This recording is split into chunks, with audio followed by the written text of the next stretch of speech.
ಶ್ರೀ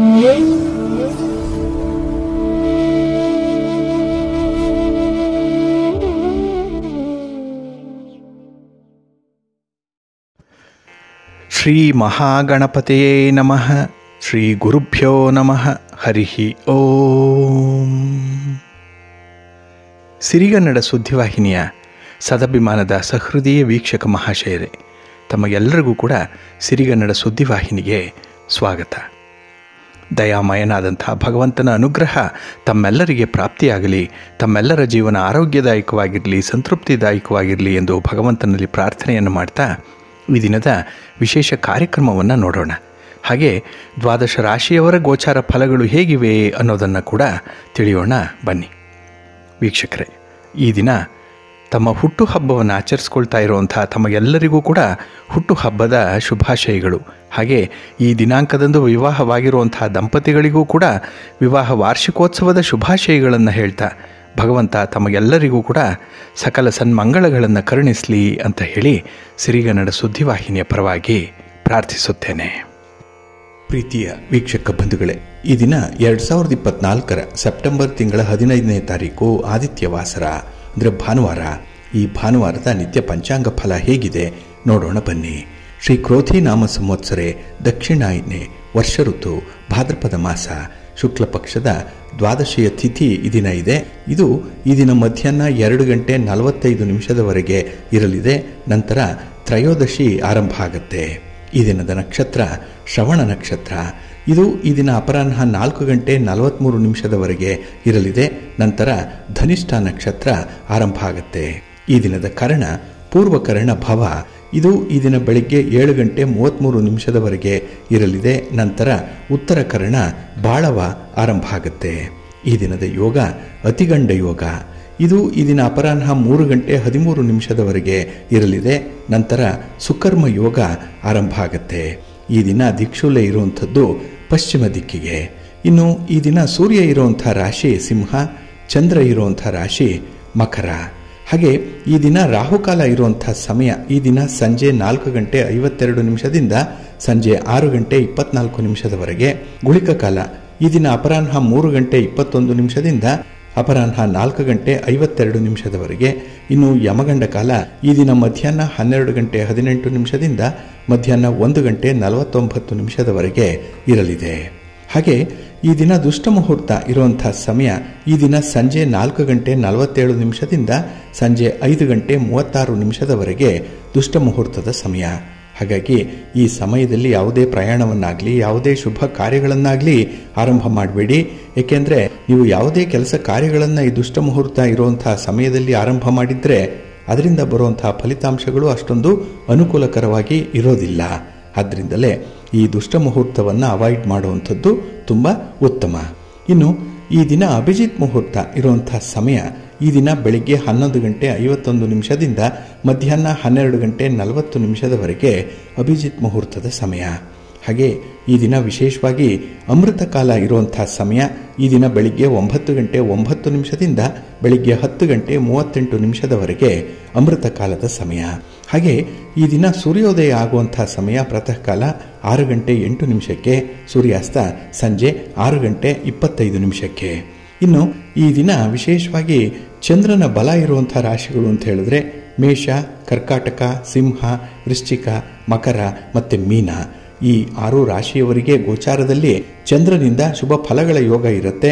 ಇನ್ನು ಉಳಿದ 6 ರಾಶಿಯವರಿಗೆ ಮಿಶ್ರ ಫಲದ ಯೋಗ ಇರುತ್ತೆ. ಅದನ್ನು ಮುಂದೆ ದ್ವಾದಶ ರಾಶಿಯವರ ಗೋಚಾರ ಫಲಗಳನ್ನು ನೋಡುವಂತಹ ಸಂದರ್ಭದಲ್ಲಿ ಮತ್ತಷ್ಟು ವಿಚಾರಗಳನ್ನು ತಿಳ್ಕೊಳ್ಳೋಣ. ಇನ್ನು ಈ ದಿನದ ಹೊರದ ಅಧಿಪತಿ ರವಿ. ರವಿ ಅಂತ ಹೇಳಿದ್ರೆ ರಾಜನೀತಿಗೆ ಕಾರಕನಾಗಿರುವಂಥವನು, ಆಡಳಿತಕ್ಕೆ ಕಾರಕ, ಸರ್ಕಾರಕ್ಕೂ ಕೂಡ ಕಾರಕನಾಗಿರುವಂಥವನು ರವಿ. ಹಾಗಾಗಿ ಈ ನಾಯಕತ್ವವನ್ನು ಹೊಂದಿರುವಂಥವರು, ರಾಜಕೀಯ ಕ್ಷೇತ್ರದಲ್ಲಿರುವಂಥವರು, ರಾಜಕಾರಣಿಗಳು ತುಂಬ ಅನುಕೂಲವನ್ನು ಪಡ್ಕೊಳ್ಳುವಂಥ ದಿನ ಇದು. ಹಾಗಾಗಿ ನಿಮ್ಮ ಯಾವುದೇ ಚಟುವಟಿಕೆ ಇರಲಿ, ಯಾವುದೇ ರೀತಿಯ ಪ್ರಯಾಣ ಇರಲಿ, ಈ ದಿನ ನಿಮಗೆ ಸಕ್ಸಸ್ ಆಗುತ್ತೆ. ರಾಜಕಾರಣಿಗಳಿಗೆ ದಿನ ಚೆನ್ನಾಗಿದೆ. ಇನ್ನು ಸರ್ಕಾರದ ಮಟ್ಟದಲ್ಲಿ ಆಗುವಂತಹ ಕೆಲಸ ಕಾರ್ಯಗಳು ಕೂಡ ತುಂಬ ಯಶಸ್ಸನ್ನು ಪಡ್ಕೊಳ್ಳುತ್ತೆ. ಹಾಗೆ ರವಿ ಪಿತೃಕಾರಕ, ಪುತ್ರಕಾರಕ. ಹಾಗಾಗಿ ಕುಟುಂಬದಲ್ಲಿ ನಿಮ್ಮ ಒಂದು ವ್ಯವಸ್ಥೆಯಲ್ಲಿ ನಿಮ್ಮ ಕೆಲಸ ಕಾರ್ಯಗಳಿಗೆ ಕುಟುಂಬಸ್ಥರ ಬೆಂಬಲ ತುಂಬ ಉತ್ತಮವಾಗಿ ಮೂಡಿ ಬರುತ್ತೆ ಈ ದಿನದಲ್ಲಿ. ಹಾಗೆ ಈ ದಿನ ಇರುವಂತಹ ಗುರುಹೋರದ ಸಮಯ ಅಂತ ಹೇಳಿದ್ರೆ ಇದು ಈ ದಿನ ಬೆಳಿಗ್ಗೆ 11 ಗಂಟೆ 15 ನಿಮಿಷದಿಂದ ಮಧ್ಯಾಹ್ನ 12 ಗಂಟೆ 16 ನಿಮಿಷದವರೆಗೆ, ಹಾಗೆ ಸಂಜೆ 6 ಗಂಟೆ 25 ನಿಮಿಷದಿಂದ ಸಂಜೆ 7 ಗಂಟೆ 23 ನಿಮಿಷದವರೆಗೆ, ಇನ್ನು ರಾತ್ರಿ 1 ಗಂಟೆ 15 ನಿಮಿಷದಿಂದ ರಾತ್ರಿ 2 ಗಂಟೆ 13 ನಿಮಿಷದವರೆಗೆ ಗುರುಹೋರ ಇರುವಂತಹ ಸಮಯ. ಇದನ್ನು ನೀವು ಅನುಸರಣೆ ಮಾಡಬಹುದು. ಎಲ್ಲ ಕೆಲಸ ಕಾರ್ಯಗಳು ಕೂಡ ಯಶಸ್ವಿಯಾಗಿ ನಡೆಯುತ್ತೆ. ಇನ್ನು ಈ ದಿನ ಇರುವಂತಹ ಶನಿ ಹೋರ ಏನಿದೆ ಇದು ಸ್ವಲ್ಪ ಅನ್ಫೇವರಬಲ್ ಆಗಿರುವಂಥದ್ದು. ಅದರಲ್ಲೂ ರಾಜಕಾರಣಿಗಳು ಯಾವುದೇ ಕೆಲಸಗಳನ್ನು ಈ ದಿನ ಇರುವಂತಹ ಶನಿ ಹೋರದಲ್ಲಿ ಮಾಡಬೇಡಿ. ಇನ್ನು ಕಬ್ಬಿಣ ಮತ್ತು ಕಲ್ಲಿನ ವ್ಯಾಪಾರಿಗಳು ಕೂಡ ಈ ದಿನ ಅಷ್ಟೊಂದು ಅನುಕೂಲ ಇಲ್ಲ. ಹಾಗಾಗಿ ವ್ಯಾಪಾರದ ವಿಸ್ತರಣೆಯಾಗಲಿ, ವ್ಯಾಪಾರಿ ಸಂಬಂಧವಾದಂತಹ ತೀರ್ಮಾನಗಳನ್ನು ಕೈಗೊಳ್ಳುವಂಥದ್ದು, ಬಂಡವಾಳ ಹಾಕುವಂತಹ ವಿಚಾರಗಳು ಇವನ್ನ ಈ ದಿನ ಇರುವಂತಹ ಶನಿ ಹೋರದಲ್ಲಿ ಮಾಡಬೇಡಿ, ಪ್ರಯತ್ನ ಮಾಡಬೇಡಿ. ಏಕೆಂದರೆ ಆದಷ್ಟು ಈ ದಿನ ನಿಮ್ಮ ಗಣ್ಯರನ್ನ ಅಥವಾ ಹಿರಿಯರನ್ನ ಭೇಟಿ ಮಾಡುವಂಥದ್ದು, ಸರ್ಕಾರದ ಮಟ್ಟದ ಅಧಿಕಾರಿಗಳನ್ನಾಗಲಿ ಅಥವಾ ರಾಜಕಾರಣಿಗಳನ್ನಾಗಲಿ ಭೇಟಿ ಮಾಡುವಂತಹ ವಿಚಾರವನ್ನು ಆದಷ್ಟು ಶನಿ ಹೋರದಲ್ಲಿ ಮಾಡಬೇಡಿ. ಒಳ್ಳೆಯ ಫಲ ನಿಮಗೆ ಸಿಕ್ಕಲ್ಲ. ಇದು ಈ ದಿನ ಬೆಳಿಗ್ಗೆ 10 ಗಂಟೆ 13 ನಿಮಿಷದಿಂದ ಬೆಳಿಗ್ಗೆ 11 ಗಂಟೆ 15 ನಿಮಿಷದವರೆಗೆ, ಹಾಗೆ ಸಂಜೆ 5 ಗಂಟೆ 23 ನಿಮಿಷದಿಂದ ಸಂಜೆ 6 ಗಂಟೆ 25 ನಿಮಿಷದವರೆಗೆ, ಇನ್ನು ರಾತ್ರಿ 12 ಗಂಟೆ 16 ನಿಮಿಷದಿಂದ ರಾತ್ರಿ 1 ಗಂಟೆ 15 ನಿಮಿಷದವರೆಗೆ ಶನಿ ಹೋರ ಇರುವಂತಹ ಸಮಯ. ಇದನ್ನು ಸ್ವಲ್ಪ ಅವಾಯ್ಡ್ ಮಾಡ್ಕೊಳ್ಳಿ, ಒಳ್ಳೆಯದಾಗುತ್ತೆ. ಹಾಗಾಗಿ ಬಂಧುಗಳೇ, ನಿಮ್ಮ ಕೆಲಸ ಕಾರ್ಯಗಳನ್ನು ಒಳ್ಳೆಯ ಮುಹೂರ್ತದಲ್ಲಿ ಆರಂಭ ಮಾಡಿ. ಶುಭ ಮುಹೂರ್ತ ಯಾವುದು, ಶುಭ ಗಳಿಗೆ ಯಾವುದು ಅನ್ನೋಂಥದ್ದನ್ನು ಮೊದಲು ತಿಳ್ಕೊಳ್ಳಿ. ಅದಕ್ಕಾಗಿ ಪ್ರತಿನಿತ್ಯ ನೀವು ಪಂಚಾಂಗ ಶ್ರವಣವನ್ನು ಮಾಡಬೇಕು. ಆಯಾ ದಿನದ ತಿಥಿ, ವಾರ, ನಕ್ಷತ್ರ, ಯೋಗ, ಕರಣ ಇವುಗಳ ಬಗ್ಗೆ ತಿಳ್ಕೊಂಡು ನೀವು ಮುಂದುವರಿಬೇಕಾಗತ್ತೆ. ಅದಕ್ಕಾಗಿಯೇ ಸಿರಿಗನ್ನಡ ಸುದ್ದಿವಾಹಿನಿ ಪ್ರತಿನಿತ್ಯ ಪ್ರಸಾರ ಮಾಡುವಂತಹ ಈ ಪಂಚಾಂಗದ ವಿವರಗಳನ್ನು ಕೇಳಿಸ್ಕೊಳ್ಳಿ. ಇದರಲ್ಲಿ ನಿಮಗೆ ಬೇಕಾದಂತಹ ಮಾಹಿತಿಗಳು ಸಿಕ್ಕತ್ತೆ. ಅದನ್ನು ಅನುಸರಣೆ ಮಾಡೋದ್ರಿಂದ ಖಂಡಿತ ನಿಮ್ಮ ಪ್ರಯತ್ನ ಯಶಸ್ವಿಯಾಗತ್ತೆ. ನೀವು ಅಂದುಕೊಂಡಂತಹ ಫಲಿತಾಂಶವನ್ನು ಪಡ್ಕೊಳ್ಳಿಕ್ಕೆ ಇದು ಸಹಕಾರಿಯಾಗಿ ನಿಲ್ಲತ್ತೆ. ಇದನ್ನ ಅನುಸರಣೆ ಮಾಡಿ. ಇನ್ನು ಈ ದಿನ ಬಂಧುಗಳೇ ಬಹಳ ವಿಶೇಷವಾಗಿರುವಂತಹ ದಿನ. ಇದು ಭಾದ್ರಪದ ಮಾಸದ ಶುಕ್ಲ ಪಕ್ಷದ ದ್ವಾದಶಿ ಮತ್ತು ತ್ರಯೋದಶಿ ಎರಡೂ ಸಂಯುಕ್ತವಾಗಿರುವಂತಹ ಒಂದು ದಿನ. ಅದರಲ್ಲೂ ಸೆಪ್ಟೆಂಬರ್ 15ನೇ ತಾರೀಕು ವಿಶ್ವ ಪ್ರಜಾಪ್ರಭುತ್ವ ದಿನವನ್ನು ಆಚರಣೆ ಮಾಡುವಂಥದ್ದು. ಇದರ ಜೊತೆಗೆ ಈ ದಿನ ವಾಮನ ಜಯಂತಿಯನ್ನು ಆಚರಣೆ ಮಾಡುವಂಥದ್ದು ಕೂಡ ಇದೆ. ಇನ್ನು ಚಾತುರ್ಮಾಸದಲ್ಲಿ ಈ ದಿನದಿಂದ ಕ್ಷೀರ ವ್ರತಾರಂಭ ಆಗತ್ತೆ. ಅಂದ್ರೆ ಈ ಒಂದು ತಿಂಗಳು ಹಾಲನ್ನು ಉಪಯೋಗಿಸಬಾರದು ಅನ್ನುವಂಥದ್ದು. ಇನ್ನು ಈ ದಿನ ತಿರುವೋಣಮನ್ನ ಆಚರಣೆ ಮಾಡುವಂಥದ್ದು ಇದೆ. ಇನ್ನು ಈ ದಿನ ಪ್ರದೋಷ ಪೂಜೆ ಇರುತ್ತೆ ಸಂಜೆ, ಹಾಗೆ ದಗ್ಧ ಯೋಗ ಇರುವಂತಹ ದಿನ ಕೂಡ. ಹಾಗಾಗಿ ಈ ದಿನದ ವಿಶೇಷತೆಯನ್ನು ಗಮನಿಸಿಕೊಂಡು ನಿಮ್ಮ ಕೆಲಸ ಕಾರ್ಯಗಳನ್ನು ಮುಂದುವರಿಸಿ, ಒಳ್ಳೆಯದಾಗತ್ತೆ ಅಂತ ಹೇಳ್ತಾ, ಇನ್ನು ಈ ದಿನದಲ್ಲಿ ತಿರುವೋಣಂ ಆಚರಣೆಯ ಬಗ್ಗೆ ಕೆಲವು ಮಾಹಿತಿಗಳನ್ನು ನೋಡೋಣ. ಬಂಧುಗಳೇ, ಈ ದಿನ ತಿರುವೋಣಮನ್ನ ಆಚರಿಸುವಂತಹ ದಿನ. ಅದರಲ್ಲೂ ಕೇರಳದವರು ಈ ಹಬ್ಬವನ್ನ ಸಂಪೂರ್ಣ ಉತ್ಸಾಹದಿಂದ ಆಚರಣೆ ಮಾಡುವಂಥದ್ದು ಇದೆ. ಇಲ್ಲಿ ಓಣಂ ಅನ್ನುವಂಥದ್ದು ಒಂದು ಸುಗ್ಗಿಯ ಹಬ್ಬ. ಇದು ಪೌರಾಣಿಕವಾಗಿ ರಾಜ ಬಲಿಚಕ್ರವರ್ತಿ ತಮ್ಮ ರಾಜ್ಯಕ್ಕೆ ಮರಳಿ ಬರುವಂತಹ ಪ್ರತೀಕವಾಗಿ ಇದನ್ನ ಆಚರಣೆ ಮಾಡ್ತಾರೆ. ಏಕೆಂದ್ರೆ ಇಲ್ಲಿ ವಾಮನ ರೂಪಿಯಾದಂತಹ ಭಗವಂತ ಬಲಿಚಕ್ರವರ್ತಿಯನ್ನ ಪಾತಾಳಕ್ಕೆ ತುಳಿದಾಗ ಬಲಿಚಕ್ರವರ್ತಿಯ ಸ್ವಾಮಿ ಭಕ್ತಿಗೆ ಮೆಚ್ಚಿ ವರಗಳನ್ನು ಕೇಳುವಂತೆ ತಿಳಿಸ್ತಾನೆ. ಆ ಸಂದರ್ಭದಲ್ಲಿ ಬಲಿಚಕ್ರವರ್ತಿ ಕೇಳ್ಕೊಳ್ಳುವಂಥದ್ದು, ವರ್ಷಕ್ಕೆ ಒಮ್ಮೆ ನನ್ನ ರಾಜ್ಯಕ್ಕೆ ಹಿಂದಿರುಗಿ ಪ್ರಜೆಗಳ ಯೋಗಕ್ಷೇಮವನ್ನು ವಿಚಾರಿಸಿಕೊಂಡು ಮತ್ತೆ ವಾಪಸ್ಸು ಹೋಗುವಂತಹ ಒಂದು ವರವನ್ನು ಕೊಡು ಅಂತ ಹೇಳಿ ಕೇಳ್ಕೊಳ್ಳುವಂಥದ್ದು. ಹಾಗಾಗಿ ಈ ದಿನ ಬಲಿಚಕ್ರವರ್ತಿ ಭೂಲೋಕಕ್ಕೆ ಬಂದು ತನ್ನ ಪ್ರಜೆಗಳನ್ನ ಮತ್ತೆ ಪ್ರಜೆಗಳ ಯೋಗಕ್ಷೇಮವನ್ನು ವಿಚಾರಿಸಿಕೊಂಡು ವಾಪಸ್ ಮರಳುತ್ತಾರೆ ಅನ್ನುವಂಥ ಒಂದು ವಿಚಾರ ಇದೆ. ಹಾಗಾಗಿ ಈ ದಿನವನ್ನ ಕೇರಳದಲ್ಲಿ ಸಾಂಸ್ಕೃತಿಕ ಹಬ್ಬದ ದಿನವನ್ನಾಗಿ ಆಚರಣೆ ಮಾಡ್ತಾರೆ. ಇದು ವಾರ್ಷಿಕ ಸುಗ್ಗಿಯ ಹಬ್ಬ ಅಂತ ಹೇಳಿ ಕೂಡ ಕರೆಯುವಂಥದ್ದು ಇದೆ. ಇದು ಕೇರಳಿಗರಿಗೆ ಪ್ರಮುಖವಾದಂತಹ ಒಂದು ವಾರ್ಷಿಕ ಕಾರ್ಯಕ್ರಮ. ಅಧಿಕೃತ ಉತ್ಸವದ ರೀತಿಯಲ್ಲಿ ಇಲ್ಲಿ ಕಾರ್ಯಕ್ರಮಗಳು ನಡೆಯುತ್ತೆ. ಹಾಗಾಗಿ ಈ ಓಣಂ ಹಬ್ಬ ವಾಮನ ಮೂರ್ತಿಯನ್ನ, ಅಂದ್ರೆ ವಿಷ್ಣುವಿನ 5ನೇ ಅವತಾರವನ್ನ, ಹಾಗೆ ಮಹಾದಾನಿ ರಾಕ್ಷಸರ ರಾಜ ಬಲಿಚಕ್ರವರ್ತಿಯನ್ನ ಸ್ಮರಿಸುವಂತಹ ದಿನ ಇದು.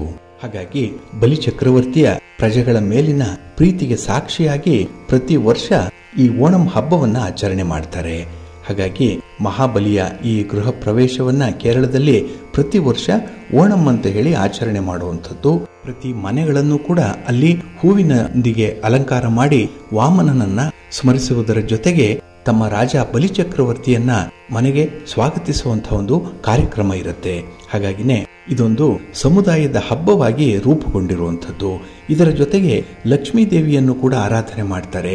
ಅದರಲ್ಲೂ ಲಕ್ಷ್ಮಿಯ ಪ್ರತೀಕವಾದಂತಹ ಹಸುವಿನ ಸಗಣಿಯಿಂದ ಮತ್ತೆ ಹೂಗಳಿಂದ ಈ ದಿನ ಅಲಂಕಾರವನ್ನು ಮಾಡಿ ಬಲಿಚಕ್ರವರ್ತಿಯನ್ನ ಸ್ವಾಗತಿಸುವಂತಹ ಒಂದು ವಿಶೇಷ ದಿನ. ಹಾಗೆ ಈ ಓಣಂ ಅನ್ನುವಂಥದ್ದು ಒಂದು ದಿನದ ಹಬ್ಬ ಅಲ್ಲ ನೋಡಿ, ಇದನ್ನ 10 ದಿನಗಳ ಕಾಲ ಕೇರಳದಲ್ಲಿ ಆಚರಣೆ ಮಾಡ್ತಾರೆ. ಇದನ್ನ ಅನುಕ್ರಮವಾಗಿ ಅತ್ತಂ, ಚಿತ್ತಿರ, ಚೋಧಿ, ವಿಶಾಖಂ, ಅನಿಜಂ, ತ್ರಿಕೇತ, ಮೂಲಂ, ಪೂರದಂ, ಉತ್ರದಂ ಮತ್ತು ತಿರುವೋಣಂ ಅನ್ನುವಂತಹ ಹೆಸರಿನಿಂದ ಕರೀತಾರೆ. ಮೊದಲ ಮತ್ತೆ ಕೊನೆಯ ದಿನ ಏನಿದೆ ಅದು ಕೇರಳದಲ್ಲಿ ವಿಶೇಷವಾಗಿ ಆಚರಿಸಲ್ಪಡುವಂತಹ ಒಂದು ಹಬ್ಬ ಇದು. ಇಲ್ಲಿ ವಿಷ್ಣು ದೇವಾಲಯವನ್ನ ಪ್ರಮುಖವಾಗಿ ತಿರುವೋಣಂ ಕೇಂದ್ರವಾಗಿ ಪರಿಗಣಿಸಲ್ಪಡುವಂಥದ್ದು ಇದೆ. ಹಾಗಾಗಿ ಈ ಉತ್ಸವದ ನೆನಪಿಗಾಗಿ ಅವರು ಧ್ವಜಸ್ತಂಭವನ್ನ ನಿರ್ಮಾಣ ಮಾಡುವಂಥದ್ದು, ಅಂದ್ರೆ ಧ್ವಜವನ್ನ ಏರಿಸುವಂಥದ್ದು, ಇಲ್ಲಿ ಬಲಿಚಕ್ರವರ್ತಿಯ ಮೆರವಣಿಗೆಯನ್ನು ಮಾಡುವಂಥದ್ದು, ಹಾಗೆ ವಿವಿಧ ರೀತಿಯ ಸ್ಪರ್ಧೆಗಳು, ಅದರಲ್ಲೂ ಈ ದೋಣಿ ಓಟದ ಸ್ಪರ್ಧೆ ಏನಿದೆ ಅದು ಬಹಳ ವಿಶೇಷವಾಗಿ ಈ ತಿರುವೋಣಂ ಹಿನ್ನೆಲೆಯಲ್ಲಿ ನಡೆಯುವಂಥದ್ದು. ಇಲ್ಲಿ ಬೇರೆ ಸಂಪ್ರದಾಯದಲ್ಲೂ ಕೂಡ, ಅಂದ್ರೆ ನಮ್ಮ ರಾಜ್ಯದಲ್ಲೂ ಕೂಡ ಈ ಕಾರ್ತಿಕ ಮಾಸದಲ್ಲಿ ಬಲೀಂದ್ರ ಪೂಜೆಯನ್ನ ಮಾಡುವಂಥದ್ದು ಈ ಒಂದು ಕಾರಣಕ್ಕಾಗಿನೇ. ಆದರೆ ಕೇರಳದವರು ವಿಶೇಷವಾಗಿ ಸುಗ್ಗಿ ಹಬ್ಬದ ಹಿನ್ನೆಲೆಯಲ್ಲಿ ತಿರುವೋಣಮನ್ನ ಆಚರಣೆ ಮಾಡುವಂಥದ್ದು ಇದೆ. ಹಾಗಾಗಿ ಸಾಂಪ್ರದಾಯಿಕವಾಗಿ ಉಡುಗೆಯನ್ನು ತೊಟ್ಟು ವಿಶೇಷವಾಗಿ ಕೇರಳದ ಸೀರೆ, ಪುರುಷರು ಕೇರಳದ ಪೋಷಾಕನ್ನು ಧರಿಸಿ ಈ ಒಂದು ಹಬ್ಬದಲ್ಲಿ ಪಾಲ್ಗೊಳ್ತಾರೆ. ಇನ್ನು ಈ ಸಮಯದಲ್ಲಿ ಮತ್ತೊಂದು ವಿಶೇಷತೆಯನ್ನ ಅವರು ಅನುಸರಿಸಿಕೊಂಡು ಬಂದಿರುವಂಥದ್ದು ದಾನ ಮಾಡುವಂಥದ್ದು. ಆಹಾರವನ್ನ, ಅನ್ನವನ್ನ ದಾನ ಮಾಡುವಂಥದ್ದು ಬಹಳ ವಿಶೇಷ ಇಲ್ಲಿ. ಏಕೆಂದ್ರೆ ಬಲಿಚಕ್ರವರ್ತಿ ಕೂಡ ಮಹಾದಾನಿ. ಹಾಗಾಗಿನೇ ವಾಮನನಿಗೆ 3 ಹೆಜ್ಜೆ ಭೂಮಿಯನ್ನ ಕೊಡು ಅಂತ ಹೇಳಿದಾಗ ಅದನ್ನು ಕೂಡ ಉದಾರ ಮನಸ್ಸಿನಿಂದ ಒಪ್ಪಿಕೊಂಡಂಥದ್ದು ಬಲಿ ಚಕ್ರವರ್ತಿಯ ಉದಾತ್ತತೆಯನ್ನ ತೋರಿಸುತ್ತೆ. ಆ ಹಿನ್ನೆಲೆಯಲ್ಲೇ ಈ ದಿನ ದಾನ ಧರ್ಮಾದಿಗಳನ್ನ ಮಾಡುವಂಥದ್ದು ಕೂಡ ಇದೆ. ಹಾಗೆ ಈ ಸಾಂಪ್ರದಾಯಿಕ ಉತ್ಸವದಲ್ಲಿ ಗಮನಿಸಬೇಕಾಗಿರುವಂತಹ ಇನ್ನೊಂದು ವಿಶೇಷತೆ ಅಂತ ಹೇಳಿದ್ರೆ ಪೂಕ್ಕಳಂ ಅನ್ನುವಂಥದ್ದು, ಅಂದ್ರೆ ಹೂವಿನ ರಂಗೋಲಿ. ಇಲ್ಲಿ ಸಾಂಪ್ರದಾಯಿಕವಾಗಿ ಪ್ರತಿ ಮನೆಯಲ್ಲೂ ಕೂಡ ಹೂವಿನಿಂದ ರಂಗೋಲಿಯನ್ನ ಹಾಕುವಂಥದ್ದು. ಅದರಲ್ಲೂ ಮೊದಲನೇ ದಿನ ಗಾತ್ರದಲ್ಲಿ ಇದು ಚಿಕ್ಕದಾಗಿರುತ್ತೆ. 10ನೇ ದಿನದವರೆಗೂ ಕೂಡ ಕ್ರಮೇಣವಾಗಿ ಗಾತ್ರ ದೊಡ್ಡದಾಗ್ತಾ ಇರುತ್ತೆ. ಇನ್ನು ಓಣಂ ಹಬ್ಬದ ದಿನ ಕೂಡ ವಿಶೇಷವಾಗಿ ಹಳದಿ ಹೂಗಳನ್ನು ಬಳಸಿ ಈ ಹೂವಿನ ರಂಗೋಲಿಯನ್ನ ಸಿದ್ಧಪಡಿಸ್ತಾರೆ. ಜೊತೆಗೆ ಪ್ರತಿ ಮನೆಯ ಪ್ರವೇಶ ದ್ವಾರದಲ್ಲಿ ಮಹಾಬಲಿಯನ್ನ ಮತ್ತೆ ವಾಮನರ ಪ್ರತಿಮೆಗಳನ್ನ ಅಥವಾ ಮೂರ್ತಿಗಳನ್ನ ಇಟ್ಟು ಪೂಜೆ ಮಾಡುವಂತಹ ಸಂಪ್ರದಾಯ ಕೂಡ ಕೇರಳದಲ್ಲಿದೆ. ಇನ್ನು ಈ ಓಣಂ ಹಬ್ಬದ ದಿನದಲ್ಲಿ ತಿರುವಾತಿರ, ಕುಮ್ಮಟ್ಟಿಕಳಿ, ಪುಲಿಕಳಿ, ತುಂಬಿತುಳ್ಳರ್ ಅನ್ನುವಂತಹ ನೃತ್ಯ ಪ್ರಕಾರಗಳನ್ನು ಕೂಡ ಪ್ರದರ್ಶನ ಮಾಡುವಂಥದ್ದು ಇದೆ. ಅದರಲ್ಲೂ ವರ್ಣರಂಜಿತವಾದಂತಹ ಮುಖವಾಡದ ನೃತ್ಯ ಕುಮ್ಮಟ್ಟಿಕಳಿ ಬಹಳ ವಿಶೇಷವಾಗಿ ಆಕರ್ಷಣೀಯವಾಗಿ ಇರುವಂಥದ್ದು. ಇಲ್ಲಿ ಆನೆಗಳನ್ನು ಸಿಂಗರಿಸಿ ಮೆರವಣಿಗೆಯ ಮೂಲಕ ಕೂಡ ಉತ್ಸವ ಸಾಗುವಂಥದ್ದು ಇದೆ. ಇನ್ನು ರಾಮಾಯಣ, ಮಹಾಭಾರತಕ್ಕೆ ಸಂಬಂಧಪಟ್ಟಂತಹ ಹಾಡುಗಳನ್ನ ನೃತ್ಯದ ರೂಪದಲ್ಲಿ ಪ್ರದರ್ಶನ ಮಾಡುವಂಥದ್ದು ಕೂಡ ಈ ಓಣಂ ಹಬ್ಬದಲ್ಲಿ ಇರುತ್ತೆ. ಇನ್ನು ಸಾಮಾನ್ಯವಾಗಿ ಕಂಡುಬರುವಂತಹ ದೃಶ್ಯ ಅಂತ ಹೇಳಿದ್ರೆ ಕಥಕ್ಕಳಿ ನೃತ್ಯ. ಇದು ಪ್ರಾಚೀನ ಭಾರತೀಯ ದಂತಕಥೆಗಳ ಪಾತ್ರವನ್ನ ಇಲ್ಲಿ ಅಭಿನಯಿಸಿ ತೋರಿಸುವಂಥದ್ದು ಕಥಕ್ಕಳಿ ನೃತ್ಯದಲ್ಲಿ ಇರುತ್ತೆ. ಈ ಕೇರಳದಲ್ಲಿ ಕುರುವನರು ಅನ್ನುವಂತಹ ಒಂದು ಜನಾಂಗದವರು ಓಣಮ್ಮನ್ನ ತಮ್ಮ ಪೂರ್ವಜರ ಆತ್ಮಗಳಿಗೆ ಧನ್ಯವಾದ ಅರ್ಪಿಸುವಂತಹ ದಿನವನ್ನಾಗಿ ಕೂಡ ಆಚರಣೆ ಮಾಡ್ತಾರೆ. ಇಲ್ಲಿ ಕುಟುಂಬದಲ್ಲಿ ಅಗಲಿದ ಆತ್ಮಗಳಿಗೆ ವಿಶೇಷವಾದಂತಹ ಭಕ್ಷ್ಯ ಭೋಜ್ಯಗಳನ್ನ ಅರ್ಪಣೆ ಮಾಡುವಂಥದ್ದು ಇದೆ. ಹಾಗಾಗಿನೇ ನಮ್ಮ ಪಿತೃಪಕ್ಷದಲ್ಲಿ ನಾವು ಆಚರಣೆ ಮಾಡುವಂತೆ ಈ ಓಣಂನ ಕೊನೆಯ ದಿನಗಳಂದು ಪಿತೃಪೂಜೆಯನ್ನ ಮಾಡುವಂಥದ್ದು ಕೂಡ ಇದೆ. ಒಟ್ಟಾರೆ ಸುಗ್ಗಿಯ ಹಬ್ಬವಾದ ಓಣಂ ಕೇರಳದಲ್ಲಿ ತುಂಬಾ ಸಡಗರ ಸಂಭ್ರಮದಿಂದ ಆಚರಿಸುವಂತಹ ಒಂದು ಸಾಂಪ್ರದಾಯಿಕ ಹಬ್ಬ. ಇನ್ನು ಬಂಧುಗಳೇ, ಈ ಭಾದ್ರಪದ ಮಾಸದ ಶುಕ್ಲ ಪಕ್ಷದ ಹುಣ್ಣಿಮೆ ಬಹಳ ವಿಶೇಷವಾಗಿರುವಂಥದ್ದು. ಯಾಕೆಂದ್ರೆ ಈ ಹುಣ್ಣಿಮೆಯ ದಿನದಿಂದಲೇ ಮಹಾಲಯ ಶ್ರಾದ್ದ ಆರಂಭ ಆಗುತ್ತೆ. ಅಂದ್ರೆ ಮಹಾಲಯ ಪಕ್ಷ ಮಾಸ ಹುಣ್ಣಿಮೆಯ ನಂತರದಲ್ಲಿ ಆರಂಭ ಆಗುತ್ತೆ. 15 ದಿನಗಳ ಕಾಲ ಮುಂದಿನ ಅಮಾವಾಸ್ಯೆಯವರೆಗೆ ಈ ಪಕ್ಷ ಮಾಸ ಇರುತ್ತೆ. ಹಾಗೆ ಈ ಒಂದು ವರ್ಷದಲ್ಲಿ ಈ ಭಾದ್ರಪದ ಮಾಸದ ಹುಣ್ಣಿಮೆಯ ಮತ್ತೊಂದು ವಿಶೇಷತೆ ಅಂತ ಹೇಳಿದ್ರೆ ಚಂದ್ರಗ್ರಹಣ ಸಂಭವಿಸುವಂತಹ ದಿನ ಇದು. ಹಾಗೆ ಖಗೋಳ ವಿದ್ಯಮಾನವಾಗಿರುವಂತಹ ಈ ಗ್ರಹಣ ಏನಿದೆ ಅದಕ್ಕೆ ಧಾರ್ಮಿಕವಾಗಿ ಹಾಗೆ ಜ್ಯೋತಿಷ್ಯ ಶಾಸ್ತ್ರದ ಪ್ರಕಾರ ಅತ್ಯಂತ ಮಹತ್ವವನ್ನು ಪಡ್ಕೊಂಡಿರುವಂತಹ ಗ್ರಹಣ ಇದು. ಏಕೆಂದರೆ ಲೆಕ್ಕಾಚಾರದಲ್ಲಿ ಸೂರ್ಯ ಮತ್ತು ಚಂದ್ರ ಗ್ರಹಣಗಳಿಗೆ ಹೆಚ್ಚಿನ ಪ್ರಾಮುಖ್ಯತೆಯನ್ನು ನೀಡಿರುವಂಥದ್ದು ಜ್ಯೋತಿಷ್ಯ ಶಾಸ್ತ್ರ. ಹಾಗಾಗಿ ಈ ವರ್ಷದ ಮೊದಲ ಚಂದ್ರಗ್ರಹಣ ಮಾರ್ಚ್ನಲ್ಲಿ ಸಂಭವಿಸಿದೆ. ಇದು ಎರಡನೆಯ ಚಂದ್ರಗ್ರಹಣ ನಡೆಯುವಂಥದ್ದು. ಈ ಸಂವತ್ಸರದ ಮೊದಲ ಚಂದ್ರಗ್ರಹಣ ಇದು ಲೆಕ್ಕಾಚಾರದಲ್ಲಿ. ಹಾಗೆ ಸೆಪ್ಟೆಂಬರ್ 18ನೇ ತಾರೀಕು ಬುಧವಾರದ ದಿನ, ಹುಣ್ಣಿಮೆಯ ದಿನ ಈ ಚಂದ್ರಗ್ರಹಣ ಸಂಭವಿಸ್ತಾ ಇದೆ. ತಮಗೆ ಗೊತ್ತಿದೆ, ಗ್ರಹಣ ಅಂತ ಹೇಳಿದ್ರೆ ಅದೊಂದು ಸೂತಕದ ಸಮಯ ಅನ್ನುವಂಥದ್ದು. ಹಾಗಾಗಿ ಕೆಲವೊಂದು ಶುಭ ಕಾರ್ಯಗಳನ್ನು ಮಾಡುವಂಥದ್ದು ಈ ಚಂದ್ರಗ್ರಹಣದಲ್ಲಿ ನಿಷೇಧಿಸಲ್ಪಟ್ಟಿರುವಂಥದ್ದು. ಹಾಗೆ ಈ ಚಂದ್ರಗ್ರಹಣದ ವಿಶೇಷತೆ ಅಂತ ಹೇಳಿದ್ರೆ, ಇದು ಭಾರತೀಯ ಕಾಲಮಾನದ ಪ್ರಕಾರ ಬೆಳಿಗ್ಗೆ 6:12 ಆರಂಭ ಆಗಿ ಬೆಳಿಗ್ಗೆ 10:12 ಮುಕ್ತಾಯ ಆಗತ್ತೆ. ಅಂದರೆ ಚಂದ್ರಗ್ರಹಣದ ಅವಧಿ 4:04 ಇರುತ್ತೆ. ಆದರೆ ಚಂದ್ರಗ್ರಹಣ ಭಾರತಕ್ಕೆ ಗೋಚರಿಸಲ್ಲ. ಹಾಗಾಗಿ ಈ ಗ್ರಹಣದ ಆಚರಣೆಯನ್ನು ಮಾಡಬೇಕೇ ಬೇಡವೇ ಅನ್ನುವಂಥ ಒಂದು ಜಿಜ್ಞಾಸೆಯ ವಿಚಾರ ಕೂಡ ಇದೆ. ಹಾಗೆ ಭಾರತೀಯ ಕಾಲಮಾನದ ಪ್ರಕಾರ ಈ ಚಂದ್ರಗ್ರಹಣ ಬೆಳಗಿನ ಸಮಯದಲ್ಲಿ ಸಂಭವಿಸೋದ್ರಿಂದ ಭಾರತದಲ್ಲಿ ಗೋಚರಿಸಲ್ಲ. ಹಾಗೆ ಈ ಚಂದ್ರಗ್ರಹಣ ಯುರೋಪ್ನಲ್ಲಿ, ಉತ್ತರ ಅಮೆರಿಕ, ದಕ್ಷಿಣ ಅಮೆರಿಕ, ಆಫ್ರಿಕಾ ಮತ್ತು ಏಷ್ಯಾದ ಕೆಲವು ಭಾಗಗಳಲ್ಲಿ ಮಾತ್ರ ಗೋಚರಿಸಲ್ಪಡುತ್ತೆ. ಹಾಗಾಗಿ ಈ ಒಂದು ಚಂದ್ರಗ್ರಹಣದ ಸಮಯದಲ್ಲಿ, ಗ್ರಹಣದ ಸೂತಕ ಇರುವಂತಹ ಸಮಯದಲ್ಲಿ ಯಾವ ಯಾವ ಆಚರಣೆಗಳನ್ನು ಮಾಡಬಾರ್ದು, ಹಾಗೆ ಗ್ರಹಣದ ಸಂದರ್ಭದಲ್ಲಿ ನಾವು ಹೇಗೆ ಅನುಸರಣೆ ಮಾಡುವಂತಹ ಕ್ರಮಗಳಿರುತ್ತೆ ಅನ್ನುವಂಥ ವಿಚಾರಗಳನ್ನು ಕೂಡ ನಾವು ತಿಳ್ಕೊಳ್ಳೋಣ. ಇಲ್ಲಿ ಚಂದ್ರ ಭೂಮಿಯ ಸುತ್ತ ಸುತ್ತುತ್ತಿರುವಂತಹ ಸಮಯದಲ್ಲಿ ಭೂಮಿ ತನ್ನ ಅಕ್ಷದ ಮೇಲೆ ಮತ್ತೆ ಸೂರ್ಯನ ಸುತ್ತ ಸುತ್ತುತ್ತಾ ಇರುವಂತಹ ಸಮಯದಲ್ಲಿ ಭೂಮಿ, ಚಂದ್ರ ಮತ್ತೆ ಸೂರ್ಯ ಒಂದು ಸರಳ ರೇಖೆಯಲ್ಲಿ ಬರ್ತಾರೆ. ಅಂದರೆ ಭೂಮಿ ಚಂದ್ರ ಮತ್ತೆ ಸೂರ್ಯನ ನಡುವೆ ಬಂದಾಗ ಸೂರ್ಯನ ಬೆಳಕು ಇಲ್ಲದೆ ಚಂದ್ರ ಗೋಚರಿಸಲ್ಲ. ಈ ವಿದ್ಯಮಾನವನ್ನೇ ಚಂದ್ರಗ್ರಹಣ ಅಂತ ಹೇಳಿ ಕರೆಯುವಂಥದ್ದು. ಹಾಗೆ ಜ್ಯೋತಿಷ್ಯ ಶಾಸ್ತ್ರ ಹೇಳುವ ಪ್ರಕಾರ ಯಾವುದೇ ಗ್ರಹಣ ಆರಂಭಕ್ಕೆ 9 ಗಂಟೆಗಳ ಕಾಲ ಮೊದಲು ಈ ಸೂತಕದ ಅವಧಿ ಆರಂಭ ಆಗತ್ತೆ ಅಂತ ಹೇಳ್ತಾರೆ. ಹಾಗಾಗಿ ಸೆಪ್ಟೆಂಬರ್ 18ನೇ ತಾರೀಕು ಸಂಭವಿಸುವಂತಹ ಚಂದ್ರಗ್ರಹಣದ ಸೂತಕದ ಅವಧಿ ಸೆಪ್ಟೆಂಬರ್ 17ನೇ ತಾರೀಕು ರಾತ್ರಿಯಿಂದಲೇ ಆರಂಭ ಆಗತ್ತೆ ಅನ್ನುವಂಥ ಒಂದು ವಿಚಾರ ಇದೆ. ಈ ಚಂದ್ರಗ್ರಹಣ ಭಾರತದಲ್ಲಿ ಗೋಚರಿಸಲ್ಲ ಅಂತ ಹೇಳಿದ್ವಿ. ಹಾಗೆ ಸೂತಕದ ಅವಧಿ ಅನ್ವಯಿಸಲ್ಲ ಅನ್ನುವಂಥ ಕೆಲವರ ವಾದ ಕೂಡ ಇದೆ. ಆದರೆ ಕೆಲವರು ಈ ಗ್ರಹಣದಿಂದ ಏನೇನೋ ಅಡ್ಡ ಪರಿಣಾಮಗಳಾಗತ್ತೆ, ಯಾವ ರಾಶಿಯವರಿಗೋ ಏನೋ ತೊಂದರೆಗಳಾಗತ್ತೆ ಅನ್ನುವಂಥ ವಿಚಾರವನ್ನ ತಿಳಿಸ್ತಾ ಇದ್ದಾರೆ. ಆದರೆ ನಾವು ನಾಳಿನ ಸಂಚಿಕೆಯಲ್ಲಿ ಈ ಗ್ರಹಣದಿಂದ ಉಂಟಾಗುವಂತಹ ಫಲಾಫಲಗಳೇನು ಅನ್ನುವಂಥ ವಿಚಾರಗಳನ್ನು ಕೂಡ ತಿಳ್ಕೊಳ್ಳೋಣ. ಆದರೆ ಈ ಗ್ರಹಣದ ಸಂದರ್ಭದಲ್ಲಿ ಬಹಳ ಮುಖ್ಯವಾಗಿ ಗಮನಿಸಬೇಕಾಗಿರುವಂಥದ್ದು ನೈಸರ್ಗಿಕ ವಿಕೋಪಗಳು ಸಂಭವಿಸುತ್ತೆ ಅನ್ನುವಂಥದ್ದು. ಏಕೆಂದರೆ ಪರಸ್ಪರ ಆಕರ್ಷಣೆಯಿಂದ ಈ ವಿಕೋಪಗಳು ಸಂಭವಿಸುತ್ತೆ. ಅದರಲ್ಲೂ ಭೂಕಂಪ ಆಗ್ಬೋದು, ಪ್ರವಾಹ, ಸುನಾಮಿ, ಇನ್ನು ವಿಮಾನ ಪತನದ ಸೂಚನೆಗಳು ಈ ಗ್ರಹಣದ ಸಂದರ್ಭದಲ್ಲಿ ಕಾಣಿಸ್ತಾ ಇದೆ ಅನ್ನುವಂಥದ್ದು ತಜ್ಞರ ಅಭಿಪ್ರಾಯ ಆಗಿರುವಂಥದ್ದು. ಹಾಗಾಗಿ ಪ್ರಾಕೃತಿಕ ವಿಕೋಪಗಳು ಗ್ರಹಣದ ಸಂಬಂಧದಲ್ಲಿ ಸರ್ವೇ ಸಾಮಾನ್ಯವಾಗಿ ಉಂಟಾಗುವಂಥದ್ದು. ಹಾಗೆ ವ್ಯಾಪಾರ ವ್ಯವಹಾರಗಳಲ್ಲಿ ಸ್ವಲ್ಪ ಉತ್ಕರ್ಷ ಇರುವಂಥದ್ದು ಕೂಡ ಇರುತ್ತೆ. ಇನ್ನು ಈ ಗ್ರಹಣದ ಸಂಬಂಧವಾಗಿ ಶಕ್ತಿಯ ಸಂಘಟನೆಯಲ್ಲಿ ಬದಲಾವಣೆಗಳು ಕೂಡ ಆಗುವಂಥದ್ದು ಕೂಡ ಇದೆ. ಇನ್ನು ಕೆಲವು ಪ್ರದೇಶಗಳಲ್ಲಿ ಉದ್ವಿಗ್ನತೆಗಳು ಆರಂಭ ಆಗುವಂಥದ್ದು, ಹಾಗೆ ಹಿಂಸಾಚಾರ, ಪ್ರತಿಭಟನೆ, ಇಲ್ಲ ಮುಷ್ಕರ, ಇನ್ನೇನೋ ಹಗರಣಗಳು, ಗಲಭೆಗಳು ಉಂಟಾಗುವಂತಹ ಸಾಧ್ಯತೆಗಳು ಈ ಗ್ರಹಣದ ಸಂಬಂಧವಾಗಿ ಉದ್ಭವಿಸುತ್ತೆ ಅನ್ನುವಂಥ ಒಂದು ಲೆಕ್ಕಾಚಾರ ಇದೆ. ಹಾಗಾಗಿ ಬಂಧುಗಳೇ, ನಾವು ನಾಳಿನ ಸಂಚಿಕೆಯಲ್ಲಿ ಈ ಹುಣ್ಣಿಮೆಯ ದಿನ ನಡೆಯುವಂತಹ ಚಂದ್ರಗ್ರಹಣದ ಫಲಾಫಲಗಳೇನು, 12 ರಾಶಿಯವರಿಗೂ ಕೂಡ ಯಾವ ರೀತಿಯ ಫಲಗಳು ಸಿಕ್ಕತ್ತೆ, ಯಾವ 3 ರಾಶಿಯವರು ತುಂಬಾ ಜಾಗೃತರಾಗಿರಬೇಕು ಅನ್ನುವಂಥ ವಿಚಾರಗಳನ್ನ ತಿಳ್ಕೊಳ್ಳೋಣ. ಅದರಲ್ಲೂ ಗ್ರಹಣದ ಆಚರಣೆಯನ್ನ ಮಾಡುವಂಥವರು ಕೆಲವೊಂದು ನಿಯಮಗಳನ್ನ ಪರಿಪಾಲನೆ ಮಾಡಬೇಕು. ಆದರೆ ಕೆಲವರು ಹೇಳೋ ಪ್ರಕಾರ ನಮ್ಮ ದೇಶಕ್ಕೆ ಗ್ರಹಣ ಗೋಚರಿಸಲ್ಲ, ಹಾಗಾಗಿ ಗ್ರಹಣದ ಆಚರಣೆ ಇಲ್ಲ ಅನ್ನುವಂಥ ಒಂದು ವಿಚಾರ. ಆದರೆ ಕೆಲವರು ಹೇಳುವಂಥದ್ದು ಇಡೀ ಭೂಮಿಗೆ ಚಂದ್ರ ಒಬ್ಬನೇ, ಸೂರ್ಯ ಒಬ್ಬನೇ ಇರುವಂಥವನು, ಹಾಗಾಗಿ ಭೂಮಿಯ ಯಾವುದೇ ಭಾಗದಲ್ಲಿ ಗ್ರಹಣ ಗೋಚರಿಸಿದ್ರೂ ಕೂಡ ಅದು ಇತರ ಭಾಗಗಳಿಗೂ ಕೂಡ ಅನ್ವಯಿಸತ್ತೆ ಅನ್ನುವಂಥ ಒಂದು ನಂಬಿಕೆಯನ್ನ ಇಟ್ಕೊಂಡಿದ್ದಾರೆ. ಹಾಗಾಗಿ ಕೆಲವರು ಗ್ರಹಣದ ಆಚರಣೆಯನ್ನ ಮಾಡಿದ್ರೆ ಕೆಲವರು ಗ್ರಹಣದ ಆಚರಣೆಯನ್ನ ಮಾಡಲ್ಲ.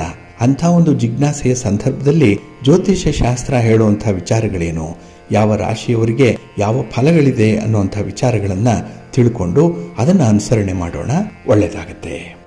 ಪ್ರೀತಿಯ ಬಂಧುಗಳೇ, ಇನ್ನು ಮುಂದೆ 12 ರಾಶಿಯವರ ಗೋಚಾರ ಫಲಗಳು ಹೇಗಿವೆ ನೋಡೋಣ ಬನ್ನಿ. ಮೊದಲಿಗೆ ಮೇಷರಾಶಿ. ಮೇಷರಾಶಿಯವರಿಗೆ ಈ ದಿನ ಸಂತೋಷದ ದಿನ. ಅದರಲ್ಲೂ ಕೈಗೊಂಡಂತಹ ಕೆಲಸ ಕಾರ್ಯಗಳು ಸಂಪೂರ್ಣವಾಗುವಂತಹ ದಿನ ಇದು. ಕೆಲವೊಂದು ಅಡಚಣೆಗಳಿದ್ರೂ ಕೂಡ ಕೆಲಸಗಳು ಈ ದಿನ ಪೂರ್ಣ ಆಗುತ್ತೆ. ಹಾಗೆ ಈ ದಿನ ನಿಮ್ಮ ಅಪೇಕ್ಷೆಯಂತೆ ಯಶಸ್ಸನ್ನು ಪಡ್ಕೊಳ್ಳುವಂಥ ದಿನ ಕೂಡ. ಹಾಗಾಗಿ ಈ ದಿನ ಸ್ವಲ್ಪ ಕೆಲಸ ಕಾರ್ಯಗಳು, ಅದರಲ್ಲೂ ಹಣಕಾಸಿನ ವಿಚಾರವಾಗಿ ಸ್ವಲ್ಪ ಎಳೆದಾಟ ಇರುತ್ತೆ. ತೀರ್ಮಾನವನ್ನು ತೆಗೆದುಕೊಳ್ಳಲಿಕ್ಕೆ ಸ್ವಲ್ಪ ಕಷ್ಟ ಆಗ್ಬೋದು. ಆದರೆ ಕುಟುಂಬದ ಹಿರಿಯರ ಮುಖ್ಯಸ್ಥರ ಒಂದು ಮಾರ್ಗದರ್ಶನ ಅಥವಾ ನಿಮ್ಮ ಸಂಗಾತಿ ಪ್ರೀತಿಪಾತ್ರರ ನೆರವು ನಿಮ್ಮನ್ನು ಈ ಒಂದು ಸಮಸ್ಯೆಯಿಂದ ಕೂಡ ಪಾರು ಮಾಡುತ್ತೆ ಈ ದಿನದಲ್ಲಿ. ಹಾಗೆ ಈ ದಿನ ಪ್ರಭಾವಿ ವ್ಯಕ್ತಿಯ ಸಹಾಯದಿಂದ ನಿಮ್ಮ ಕ್ಷೇತ್ರದಲ್ಲಿ ಯಶಸ್ಸನ್ನು ಕಾಣುವಂಥ ಸಾಧ್ಯತೆಗಳು ಕೂಡ ಇದೆ. ಹಾಗೆ ಈ ದಿನದಲ್ಲಿ ಪತಿ ಪತ್ನಿಯರ ಮಧ್ಯೆ ಯಾವುದೇ ಒಂದು ವಿಚಾರದಲ್ಲೂ ಕೂಡ ಭಿನ್ನಾಭಿಪ್ರಾಯಗಳಿದ್ದರೂ ಹೊಂದಾಣಿಕೆ ಅನ್ನುವಂಥದ್ದು ಇದೆ. ಇದು ಒಂದು ಕೆಲಸವನ್ನು ಸಾಧನೆ ಮಾಡಲಿಕ್ಕೆ ಸಕಾಲಕ್ಕೆ ಸಿಕ್ಕುವಂಥ ಒಂದು ಸಹಕಾರ ಇದು. ಹಾಗೆ ಈ ದಿನದಲ್ಲಿ ನಿಮ್ಮ ನಡತೆಯಲ್ಲಿ ತುಂಬ ಸಹನೆ ಇದೆ, ತುಂಬ ತಾಳ್ಮೆ ಇದೆ. ಹಾಗಾಗಿ ಕುಟುಂಬಸ್ಥರ ಕೆಲವು ಭಿನ್ನಾಭಿಪ್ರಾಯಗಳಾಗಲಿ, ವಿಭಿನ್ನವಾದ ನಡವಳಿಕೆಗಳಾಗಲಿ, ಮಾತಿನ ವೈಖರಿಯಾಗಲಿ ನಿಮ್ಮ ಸಹನೆಯನ್ನು ಈ ದಿನ ಪರೀಕ್ಷಿಸಲ್ಪಡುವಂಥದ್ದು. ಆದರೂ ಕೂಡ ಈ ದಿನ ಸಿಟ್ಟನ್ನು ಮಾಡಿಕೊಳ್ಳದೆ ಅವರನ್ನು ಸರಿದಾರಿಗೆ ತರುವಂತಹ ಪ್ರಯತ್ನ, ಅವರನ್ನು ತೀಡುವಂಥ ಒಂದು ಪ್ರಯತ್ನ ಕೂಡ ಈ ದಿನ ಆಗುವಂಥದ್ದಿದೆ. ಒಟ್ಟಾರೆ ಈ ದಿನ ಗುರುಸ್ಥಾನದಲ್ಲಿ ಸ್ವಲ್ಪ ಹೊತ್ತು ವಿಜೃಂಭಿಸುವಂತಹ ಸಂದರ್ಭ ಇರುತ್ತೆ. ಹಾಗೆ ಈ ದಿನ ನಿಮ್ಮ ಹಿತಶತ್ರುಗಳಿಂದ ಕೆಲವೊಂದು ತೊಂದರೆಗಳಾಗುವಂಥದ್ದು ಇದೆ. ಅತಿಯಾಗಿ ಅವರನ್ನು ನಂಬುವಂಥದ್ದು, ಹಾಗೆ ಕೆಲಸ ಕಾರ್ಯಗಳ ಒಂದು ಗುಟ್ಟನ್ನು, ರಹಸ್ಯವನ್ನು ಅವರಿಗೆ ಮೊದಲೇ ತಿಳಿಸುವಂಥದ್ದು ಈ ದಿನ ನಿಮಗೆ ಹಿನ್ನಡೆಗೆ ಕಾರಣವಾಗುವಂಥ ವಿದ್ಯಮಾನಗಳಿದು. ಹಾಗಾಗಿ ಒಂದು ಸಣ್ಣ ನಿರ್ಲಕ್ಷ್ಯತನ ಈ ದಿನ ನಿಮಗೆ ಮೋಸಕ್ಕೆ ದಾರಿಯಾಗುತ್ತೆ. ಸ್ವಲ್ಪ ಎಚ್ಚರಿಕೆ ಇರಲಿ. ನಿಮ್ಮ ಮನೆ ದೇವರನ್ನು ಸ್ಮರಣೆ ಮಾಡ್ತಾ ಇರಿ. ಗಣಪತಿಯನ್ನು ಆರಾಧನೆ ಮಾಡಿ, ಶಿವನ ಪರಿವಾರ ದೇವತೆಗಳನ್ನು ಪ್ರಾರ್ಥನೆ ಮಾಡಿಕೊಳ್ಳಿ ಈ ದಿನ. ಹಾಗೆ ಸೂರ್ಯ ನಮಸ್ಕಾರ ಮಾಡಿ, ಆದಿತ್ಯ ಹೃದಯ ಸ್ತೋತ್ರವನ್ನು ಕೂಡ ಪಠಣ ಮಾಡ್ಕೊಳ್ತಾ ಇರಿ. ಒಳ್ಳೆಯದಾಗತ್ತೆ. ನಿಮ್ಮ ಅದೃಷ್ಟದ ಬಣ್ಣ ಕೆಂಪು, ಅದೃಷ್ಟದ ದಿಕ್ಕು ಪೂರ್ವ ದಿಕ್ಕು, ಅದೃಷ್ಟ ಸಂಖ್ಯೆ 1. ವೃಷಭ ರಾಶಿ. ವೃಷಭ ರಾಶಿಯವರಿಗೆ ಈ ದಿನದ ಕೆಲಸ ಕಾರ್ಯಗಳಲ್ಲಿ ಸ್ವಲ್ಪ ಇನ್ವಾಲ್ವ್ಮೆಂಟ್ ಅನ್ನುವಂಥದ್ದು ಬೇಕು. ಯಾವುದೇ ವಿಚಾರ ಆದರೂ ಅದನ್ನು ಸಂಪೂರ್ಣವಾಗಿ ತಿಳ್ಕೊಳ್ಬೇಕು. ಸಾಧಕ ಬಾಧಕಗಳನ್ನು ಮೊದಲೇ ತೂಗಿ ನೋಡಬೇಕು. ಹಾಗೆ ವಿಷಯವನ್ನು ಗ್ರಹಿಸದೆ ಏಕಾಏಕಿ ತೀರ್ಮಾನವನ್ನು ತೆಗೆದುಕೊಳ್ಳುವಂಥದ್ದು ಅಷ್ಟೊಂದು ಬುದ್ಧಿವಂತಿಕೆ ಅಲ್ಲ. ಹಾಗಾಗಿನೇ ಈ ದಿನ ಸ್ವಲ್ಪ ಅಲರ್ಟ್ ಆಗಿರಬೇಕಾಗಿರುವಂಥದ್ದು ತುಂಬ ಅಗತ್ಯತೆ ಇದೆ. ಹಾಗೆ ಕೈಗೊಂಡಂತಹ ಕೆಲಸ ಕಾರ್ಯಗಳು ನಿಮ್ಮ ನಿರ್ಲಕ್ಷ್ಯತನದಿಂದ ಅರ್ಧಕ್ಕೆ ನಿಲ್ಲುವಂಥ ಸಾಧ್ಯತೆ ಇದೆ. ಏಕೆಂದರೆ ಈ ದಿನ ಸ್ವಲ್ಪ ಸೋಮಾರಿತನ ಇರ್ಬೋದು, ಸ್ವಲ್ಪ ಆಲಸ್ಯ ಮನೋಭಾವ ಕೂಡ ಇರುವಂಥದ್ದು ಇದೆ. ಇನ್ನು ಕೆಲಸ ಕಾರ್ಯಗಳ ಬಗ್ಗೆ ಆಸಕ್ತಿ ಕಡಿಮೆ. ಆದ್ದರಿಂದಲೇ ಗುರಿ ಮುಟ್ಟುವಂತಹ ಸಂದರ್ಭದಲ್ಲಿ ಸ್ವಲ್ಪ ಎಳೆದಾಟ ಇದೆ.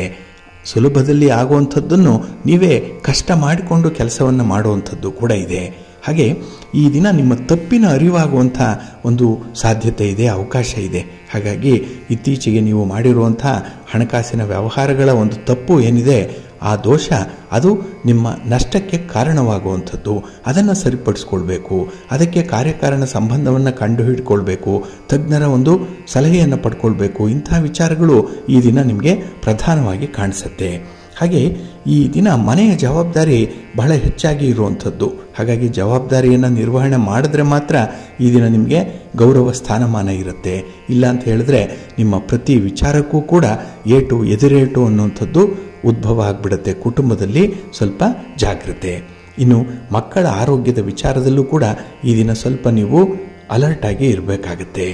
ವೈದ್ಯರ ಒಂದು ಸಲಹೆ ಪಡ್ಕೊಳ್ಳುವಂಥದ್ದು, ಔಷಧೋಪಚಾರ ಇತ್ಯಾದಿಗಳಿಗಾಗಿ ಸ್ವಲ್ಪ ಓಡಾಟ, ಸ್ವಲ್ಪ ಖರ್ಚು ವೆಚ್ಚ ಈ ದಿನ ಆಗುವಂಥದ್ದು ಇದೆ.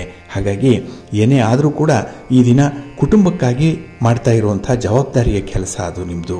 ಹಾಗಾಗಿ ನಿಮ್ಮ ವೈಯಕ್ತಿಕ ಆಸೆ ಆಕಾಂಕ್ಷೆಗಳನ್ನು ಬದಿಗಿಟ್ಟು ಕುಟುಂಬಕ್ಕಾಗಿ ಈ ದಿನ ನೀವು ಕೆಲಸವನ್ನು ಮಾಡಬೇಕಾಗತ್ತೆ. ನಿಮ್ಮ ಕಮಿಟ್ಮೆಂಟನ್ನು ಅಲ್ಲಿ ತೋರಿಸ್ಬೇಕಾಗತ್ತೆ.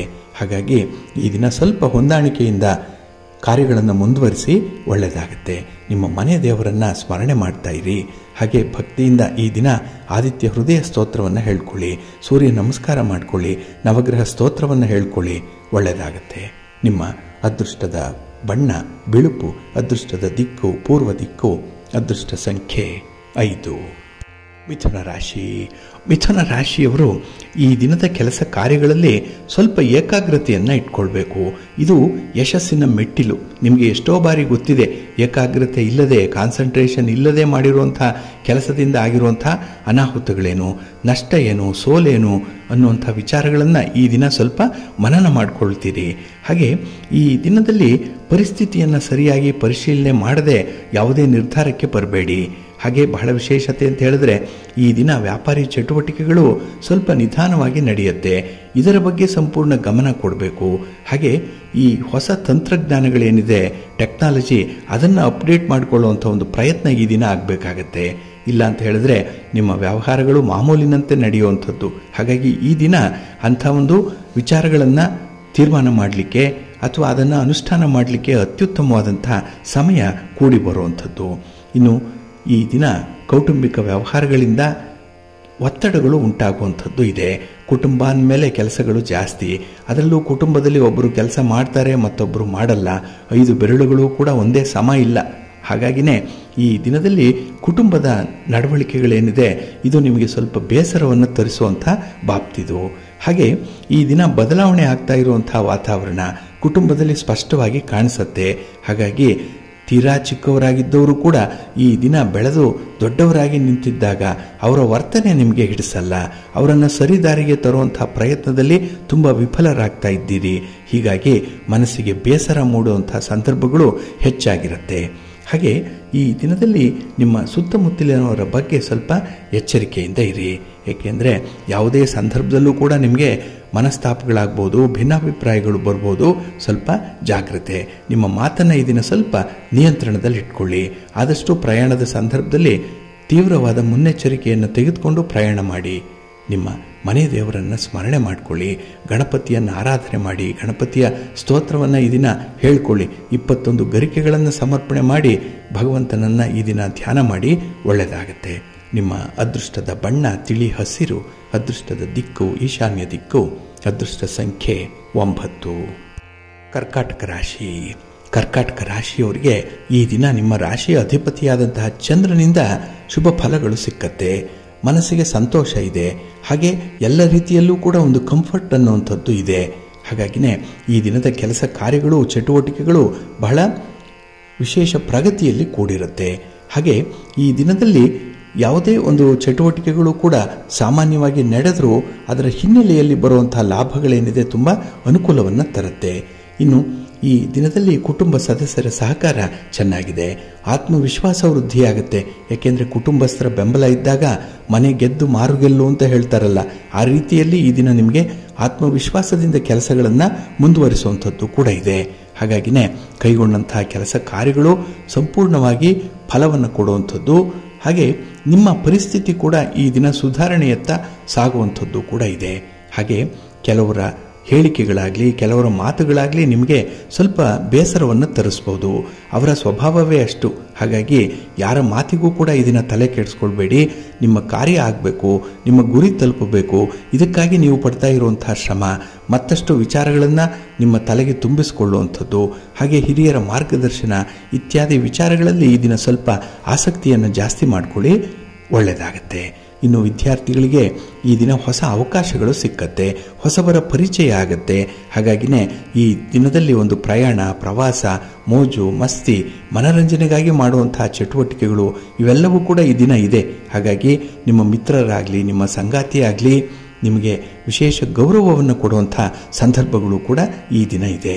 ಹಾಗಾಗಿ ನಿಮ್ಮ ಕಾರ್ಯದಕ್ಷತೆಯನ್ನು ಹೆಚ್ಚಿಸಿಕೊಳ್ಳಿಕ್ಕೆ, ನಿಮ್ಮಲ್ಲಿರುವಂಥ ಒಂದು ಪ್ರತಿಭೆಯನ್ನು ತೋರಿಸಲಿಕ್ಕೂ ಕೂಡ ಅವಕಾಶ ಇದೆ. ಈ ದಿನ ಕೂಡ ಅದನ್ನು ಬಳಸ್ಕೊಳ್ಳಿ. ನಿಮ್ಮ ಮನೆ ದೇವರನ್ನು ಸ್ಮರಣೆ ಮಾಡ್ತಾ ಇರಿ. ಹಾಗೆ ಭಕ್ತಿಯಿಂದ ವಿಷ್ಣು ಸ್ತೋತ್ರವನ್ನು ಹೇಳ್ಕೊಳ್ಳಿ. ವಿಷ್ಣು ಸಹಸ್ರನಾಮ ಹೇಳ್ಕೊಳ್ಳಿ. ಈ ದಿನ ಒಳ್ಳೆಯದಾಗತ್ತೆ. ನಿಮ್ಮ ಅದೃಷ್ಟದ ಬಣ್ಣ ಬಿಳುಪು. ಅದೃಷ್ಟದ ದಿಕ್ಕು ಪೂರ್ವ ದಿಕ್ಕು. ಅದೃಷ್ಟ ಸಂಖ್ಯೆ 1. ಸಿಂಹರಾಶಿ. ಸಿಂಹರಾಶಿಯವರು ಈ ದಿನ ಹಸನ್ಮುಖಿ ಸದಾ ಸುಖಿ ಅನ್ನುವಂಥ ಮಾತಿನಲ್ಲಿ ವಿಶ್ವಾಸವನ್ನು ಇಟ್ಕೊಂಡಿರುವಂಥವ್ರು. ಹಾಗಾಗಿ ನಿಮ್ಮ ನಗುಮುಖ, ಹಾಗೆ ನೀವು ಕೆಲಸ ಮಾಡುವಂಥ ಒಂದು ಕಾರ್ಯ ವೈಖರಿ ಏನಿದೆ ಇದು ವಿಶೇಷವಾಗಿ ಜನರನ್ನು ಆಕರ್ಷಣೆ ಮಾಡುವಂಥದ್ದು. ಹಾಗಾಗಿ ಮನಸ್ಸಿನಲ್ಲಿ ಎಷ್ಟೇ ನೋವಿರಲಿ, ಒತ್ತಡ ಇರಲಿ, ದುಃಖ ಇರಲಿ ಅದನ್ನು ತೋರ್ಪಡಿಸ್ಕೊಳ್ಳಲ್ಲ. ಕೆಲಸದಲ್ಲಿ ವಿಶೇಷವಾಗಿ ನಗುನಗ್ತಾ ಮಾಡುವಂಥ ಸ್ವಭಾವ ಈ ದಿನ ಎಲ್ಲರಿಗೂ ಕಾಣಿಸುತ್ತೆ. ಹಾಗಾಗಿ ಈ ಸ್ವಭಾವದಲ್ಲೇ ಒಂದು ಪರಿವರ್ತನೆ ಆಗುವಂಥದ್ದು, ಅಲ್ಲಿ ಒಂದು ಸಡನ್ ಶಿಫ್ಟ್ ಅನ್ನುವಂಥದ್ದು ಇದೆ. ಹಾಗಾಗಿ ಯಾವ ಸಂದರ್ಭಕ್ಕೆ ಹೇಗೆ ಹೊಂದಿಕೊಳ್ಬೇಕು ಅನ್ನುವಂಥ ವಿಚಾರದಲ್ಲಿ ಈ ದಿನ ನೀವು ತಜ್ಞರಾಗಿ ಇರ್ತೀರಿ, ನೀವೇ ಮಾಸ್ಟರ್ ಅದಕ್ಕೆ. ಹಾಗಾಗಿನೇ ಈ ದಿನ ಹೊಂದಾಣಿಕೆಯ ಸ್ವಭಾವ ವಿಶೇಷವಾಗಿ ಕಾಣಿಸ್ಕೊಳ್ಳುತ್ತೆ. ಇನ್ನು ಹಣಕಾಸಿನ ವಿಚಾರದಲ್ಲೂ ಕೂಡ ಈ ದಿನ ನಿಮಗೆ ತೃಪ್ತಿ ಇದೆ, ಬರಬೇಕಾದಂಥ ಹಣ ಬರುವಂಥ ಒಂದು ಸೂಚನೆ ಸಿಕ್ಕತ್ತೆ. ಹಾಗೆ ಯಾವುದೇ ಒಂದು ವಿಚಾರವನ್ನು ಕೂಡ ನಿಧಾನವಾದಂತಹ ಒಂದು ಗತಿಯಲ್ಲಿ ಹಂತ ಹಂತವಾಗಿ ಮುಂದುವರಿಯುವಂಥದ್ದು ಇದೆ. ಹಾಗಾಗಿನೇ ಈ ದಿನ ಬಹಳ ಸುಲಭವಾಗಿ ನಿಮ್ಮ ಕೆಲಸಗಳನ್ನು ನೀವು ಮಾಡಿಕೊಳ್ಳುವಂಥದ್ದು, ಅಷ್ಟೇ ಪ್ರಾಮಾಣಿಕವಾಗಿ ಕೆಲಸಗಳನ್ನು ನೀವು ಮುಂದುವರಿಸುವಂಥದ್ದು ಕೂಡ ಕಾಣಿಸ್ತಾ ಇದೆ. ಹಾಗೆ ಈ ದಿನದಲ್ಲಿ ವೃತ್ತಿಪರ ಉದ್ಯೋಗದಲ್ಲಿ ನಿಮ್ಮ ಕಾರ್ಯಕ್ಷಮತೆಯಿಂದ ಎಲ್ಲರನ್ನ ಮೆಚ್ಚಿಸುವಂಥದ್ದು, ನಿಮ್ಮ ಮಾತು ಕೂಡ ಈ ದಿನ ಬಹಳ ಪ್ರಬಲವಾಗಿದೆ, ಅದೇ ನಿಮಗೆ ಅಸ್ತ್ರ ಈ ದಿನ. ಹಾಗಾಗಿ ಈ ದಿನದಲ್ಲಿ ಕೈಗೊಂಡಂತಹ ಕೆಲಸ ಕಾರ್ಯಗಳಲ್ಲಿ ಹೆಚ್ಚಿನ ಲಾಭ ಇದೆ. ನಿಮ್ಮ ಸಂಗಾತಿ ಪ್ರೀತಿ ಪಾತ್ರರಿಗೆ ಒಂದು ಉಡುಗೊರೆಯನ್ನು ಕೊಡುವಂಥದ್ದು, ಅವರನ್ನು ಓಲೈಸ್ತೀರಿ, ಅವರ ಪ್ರೀತಿಯನ್ನು ಸಂಪಾದನೆ ಮಾಡಿಕೊಳ್ಳಿಕ್ಕೂ ಕೂಡ ಈ ದಿನ ಪ್ರಯತ್ನ ಪಡುವಂಥದ್ದು ಕೂಡ ಇದೆ. ಹಾಗೆ ಈ ದಿನ ವ್ಯಕ್ತಿಯನ್ನು ಹೇಗಿದ್ದಾರೋ ಹಾಗೆ ಅಕ್ಸೆಪ್ಟ್ ಮಾಡಿಕೊಳ್ಳುವಂಥ ಒಂದು ಪ್ರಯತ್ನ ಮಾಡಿ. ಅವರಲ್ಲಿ ಏನೇ ಬದಲಾವಣೆಗಳನ್ನು ನೀವು ನೋಡುವಂಥದ್ದಾಗಲಿ, ಇತರರೊಂದಿಗೆ ಅವರನ್ನು ಹೋಲಿಸುವಂಥದ್ದನ್ನಾಗಲಿ ಮಾಡಬೇಡಿ. ಇದು ನಿಮಗೆ ಆಶಾಭಂಗವಾಗಿಬಿಡುತ್ತೆ. ಹಾಗಾಗಿ ವ್ಯಕ್ತಿಯನ್ನು ವ್ಯಕ್ತಿಯಾಗಿ ಹೇಗಿದ್ದಾರೋ ಹಾಗೆ ಅಕ್ಸೆಪ್ಟ್ ಮಾಡಿಕೊಳ್ಬೇಕು. ಇದು ನಿಮಗೆ ಹೆಚ್ಚಿನ ಬಲವನ್ನು ತರುತ್ತೆ, ಹೆಚ್ಚಿನ ಪ್ರೀತಿಯನ್ನು ಉಂಟು ಮಾಡುವಂಥ ಒಂದು ಕ್ರಮ ಇದು. ಹಾಗಾಗಿ ಇದನ್ನು ಅನುಸರಣೆ ಮಾಡ್ತಾ ಇರಿ. ಶಿವ ಪಾರ್ವತಿಯರ ದರ್ಶನ ಮಾಡಿ, ಮಹಾಲಕ್ಷ್ಮಿ ಮಹಾವಿಷ್ಣುವನ್ನು ಪ್ರಾರ್ಥನೆ ಮಾಡಿಕೊಳ್ಳಿ, ಒಳ್ಳೆಯದಾಗತ್ತೆ. ನಿಮ್ಮ ಅದೃಷ್ಟದ ಬಣ್ಣ ಕೆಂಪು, ಅದೃಷ್ಟದ ದಿಕ್ಕು ಪೂರ್ವ ದಿಕ್ಕು, ಅದೃಷ್ಟ ಸಂಖ್ಯೆ 3. ಕನ್ಯಾ ರಾಶಿ. ಕನ್ಯಾ ರಾಶಿಯವರಿಗೆ ಈ ದಿನ ಮನಸ್ಸಿನಲ್ಲಿ ಏನೋ ಒಂದು ಭೀತಿಯ ವಾತಾವರಣ ಇದೆ, ಏನೋ ಒಂದು ಭಯ. ಈ ಕೆಲಸ ಮಾಡಿದ್ರೆ ಎಲ್ಲಿ ನಷ್ಟ ಆಗುತ್ತೆ, ಎಲ್ಲಿ ಅನಾನುಕೂಲ ಆಗುತ್ತೆ, ಎಲ್ಲಿ ಗೌರವಕ್ಕೆ ಕುಂದು ಬರುತ್ತೆ, ಇಂಥ ವಿಚಾರಗಳೇ ಈ ದಿನ ಮನಸ್ಸಿನಲ್ಲಿ ತುಂಬಿಕೊಂಡಿರುವಂಥದ್ದು. ಹಾಗಾಗಿ ಪ್ರತಿಯೊಂದರಲ್ಲೂ ಕೂಡ ಒಂದು ನಕಾರಾತ್ಮಕವಾದಂಥ ಒಂದು ಭಾವನೆ ಇದೆ. ನೆಗೆಟಿವ್ ಥಾಟ್ಸ್ ಬಹಳ ಬೇಗ ಬಂದ್ಬಿಡುತ್ತೆ ಈ ದಿನದಲ್ಲಿ. ಯಾರು ಎಷ್ಟೇ ಮಾತಾಡಲಿ, ಎಷ್ಟೇ ಕನ್ವಿನ್ಸ್ ಮಾಡಿದ್ರೂ ಕೂಡ ಈ ದಿನ ನಿಮಗೆ ಕೆಲಸಗಳಲ್ಲಿ ಹೆಚ್ಚು ಆಸಕ್ತಿ ಅನ್ನುವಂಥದ್ದು ಮೂಡಲ್ಲ. ಎಲ್ಲವನ್ನ ಅನುಮಾನದ ದೃಷ್ಟಿಯಿಂದಲೇ ನೋಡುವಂಥದ್ದು ಕೂಡ ಇದೆ. ಹಾಗಾಗಿನೇ ಈ ದಿನ ಯಾವುದೇ ಕೆಲಸಗಳನ್ನು ಅಚೀವ್ ಮಾಡಲಿಕ್ಕಾಗಲ್ಲ, ಕೆಲಸಗಳನ್ನು ಮುಂದುವರಿಸ್ಬೋದಷ್ಟೇ. ಅದರಲ್ಲೂ ಅರ್ಧಂಬರ್ಧ ಆಗಿ ಉಳಿದಿರುವಂಥ ಕೆಲಸಗಳೇನಿದೆ ಅದರ ಬಗ್ಗೆ ಸ್ವಲ್ಪ ಗಮನ ಕೊಟ್ಟರೆ ಒಳ್ಳೆಯದಾಗತ್ತೆ. ಇನ್ನು ಈ ದಿನ ವೃತ್ತಿ ವ್ಯವಹಾರಗಳಲ್ಲಿ ನಿಮ್ಮ ಸ್ವಂತ ಆಲೋಚನೆಗಳು ಕೂಡ ಕೂಡಿ ಬರಲ್ಲ, ಅಲ್ಲೂ ಕೂಡ ಒಂದು ದೋಷ ಇದೆ. ಹಾಗಾಗಿ ನೀವು ಮಾಡುವಂಥ ಆಲೋಚನೆ, ನೀವು ತೆಗೆದುಕೊಳ್ಳುವಂಥ ತೀರ್ಮಾನಗಳು ಯಾವುದೂ ಕೂಡ ಅಷ್ಟೊಂದು ಪ್ರಬುದ್ಧವಾಗಿರಲ್ಲ, ಪ್ರಾಕ್ಟಿಕಲ್ ಆಗಿರಲ್ಲ. ಹಾಗಾಗಿನೇ ನಷ್ಟಕ್ಕೆ ಕಾರಣವಾಗುವಂಥ ಇಂತಹ ದುಸ್ಸಾಹಸದ ಕೆಲಸಗಳನ್ನು ನೀವು ಮಾಡಬೇಡಿ. ಇನ್ನು ಯಾವುದೇ ಪ್ರಯಾಣ, ಯಾವುದೇ ಹೊಸ ವ್ಯಾಪಾರ, ಎಲ್ಲೋ ಇನ್ವೆಸ್ಟ್ ಮಾಡುವಂಥದ್ದು, ಹೊಸ ವಸ್ತುಗಳನ್ನು ಖರೀದಿ ಮಾಡುವಂಥದ್ದು ಇತ್ಯಾದಿ ಅಜೆಂಡಗಳೇನಾದರೂ ಇದ್ದರೆ ಅದನ್ನು ಮುಂದಕ್ಕೆ ಹಾಕಿಬಿಡಿ. ಈ ದಿನ ಅಂಥದ್ದು ಯಾವುದೇ ಬಾಬ್ತಿಗೆ ಕೈ ಹಾಕಬೇಡಿ. ಅಷ್ಟೊಂದು ವ್ಯಾಪಾರದಲ್ಲಿ ನಿಮಗೆ ಅನುಕೂಲ ಇಲ್ಲ. ವ್ಯಾಪಾರಂ ದ್ರೋಹ ಚಿಂತನಂ ಅನ್ನುವಂಥ ರೀತಿಯಲ್ಲಿ ಈ ದಿನ ನಿಮಗೆ ನಷ್ಟಗಳೇ ಹೆಚ್ಚಾಗುವಂಥ ಸಾಧ್ಯತೆ ಇದೆ. ಹಾಗೆ ಈ ದಿನ ನಿಮ್ಮ ಮೃದು ಸ್ವಭಾವ ಇರ್ಬೋದು, ನಿಮ್ಮ ಒಂದು ತಾಳ್ಮೆ ಇರ್ಬೋದು, ಅದು ಬೇರೆಯವರಿಗೆ ಅಸ್ತ್ರವಾಗಿರುತ್ತೆ. ಹಾಗಾಗಿ ನಿಮ್ಮನ್ನು ಈ ದಿನದಲ್ಲಿ ಆಳುವಂಥವರು ಬೇರೆಯವರಿದ್ದಾರೆ, ನಿಮ್ಮ ಸ್ನೇಹಿತರೋ ಸಂಗಾತಿಯೋ ಈ ದಿನದಲ್ಲಿ ನಿಮ್ಮ ಒಂದು ಭಾವನೆಗಳನ್ನು ಕೂಡ ನಿಯಂತ್ರಣದಲ್ಲಿಟ್ಟುಕೊಳ್ಳುವಂಥ ಸಾಧ್ಯತೆಗಳು ಜಾಸ್ತಿ ಇರುತ್ತೆ. ಹಾಗಾಗಿ ಈ ದಿನ ನೀವು ನಿಮ್ಮತನವನ್ನು ಮರೆತು ಬಿಡ್ತೀರಿ, ನಿಮ್ಮ ಕೆಲಸ ಕಾರ್ಯಗಳನ್ನು ಮುಂದಕ್ಕೆ ಹಾಕಿಬಿಡ್ತೀರಿ. ಎಲ್ಲೋ ದಾಕ್ಷಿಣ್ಯಕ್ಕೆ, ಒತ್ತಡಕ್ಕೆ ಬೇರೆಯವರಿಗಾಗಿ ಈ ದಿನ ಜೀವನ ನಡೆಸುವಂಥ ಸಾಧ್ಯತೆಗಳು ಜಾಸ್ತಿ ಇರುತ್ತೆ. ಸ್ವಲ್ಪ ಜಾಗ್ರತೆ, ನಿಮಗಾಗಿ ಸ್ವಲ್ಪ ಟೈಮ್ ಮಾಡ್ಕೊಳ್ಳಿ, ನಿಮ್ಮ ಒಂದು ಅವಕಾಶವನ್ನು ನೀವು ಸದುಪಯೋಗಪಡಿಸ್ಕೊಳ್ಳಿ, ಅಂಥ ಪ್ರಯತ್ನ ಮಾಡಿ, ನಿಮಗಾಗಿ ನೀವು ಬದುಕಿ, ಒಳ್ಳೆಯದಾಗುತ್ತೆ. ಅದಕ್ಕಾಗಿಯೇ ಮಹಾವಿಷ್ಣುವನ್ನು ಆರಾಧನೆ ಮಾಡಿಕೊಳ್ಳಿ, ಲಕ್ಷ್ಮೀ ನೃಸಿಂಹ ಸ್ತೋತ್ರವನ್ನು ಈ ದಿನ ಹೇಳ್ಕೊಳ್ಳಿ, ಒಳ್ಳೆಯದಾಗುತ್ತೆ. ನಿಮ್ಮ ಅದೃಷ್ಟದ ಬಣ್ಣ ಕೆಂಪು, ಅದೃಷ್ಟದ ದಿಕ್ಕು ಈಶಾನ್ಯ ದಿಕ್ಕು, ಅದೃಷ್ಟ ಸಂಖ್ಯೆ 2. ತುಲಾರಾಶಿ.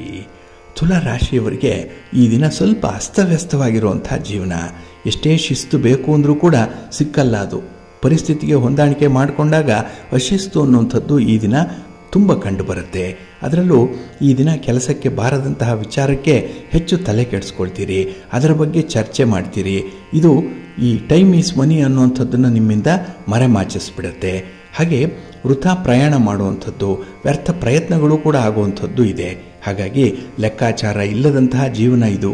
ಏಕೆಂದರೆ ಈ ದಿನದಲ್ಲಿ ಏನು ಮಾಡಬೇಕು ಮಾಡಬಾರ್ದು ಅನ್ನೋಂಥ ವಿಚಾರದಲ್ಲೇ ತೀರ್ಮಾನ ಮಾಡಿಕೊಳ್ಳಿಕ್ಕೆ ಅಷ್ಟೊಂದು ಶಕ್ತಿಶಾಲಿಯಾಗಿಲ್ಲ ನಿಮ್ಮ ಮನಸ್ಸು.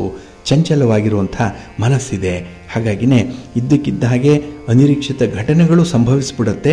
ಇದು ಕೂಡ ನಿಮಗೆ ಬೇಸರವನ್ನು ತರಿಸ್ತಾ ಇರುತ್ತೆ ಆಗಾಗ್ಗೆ.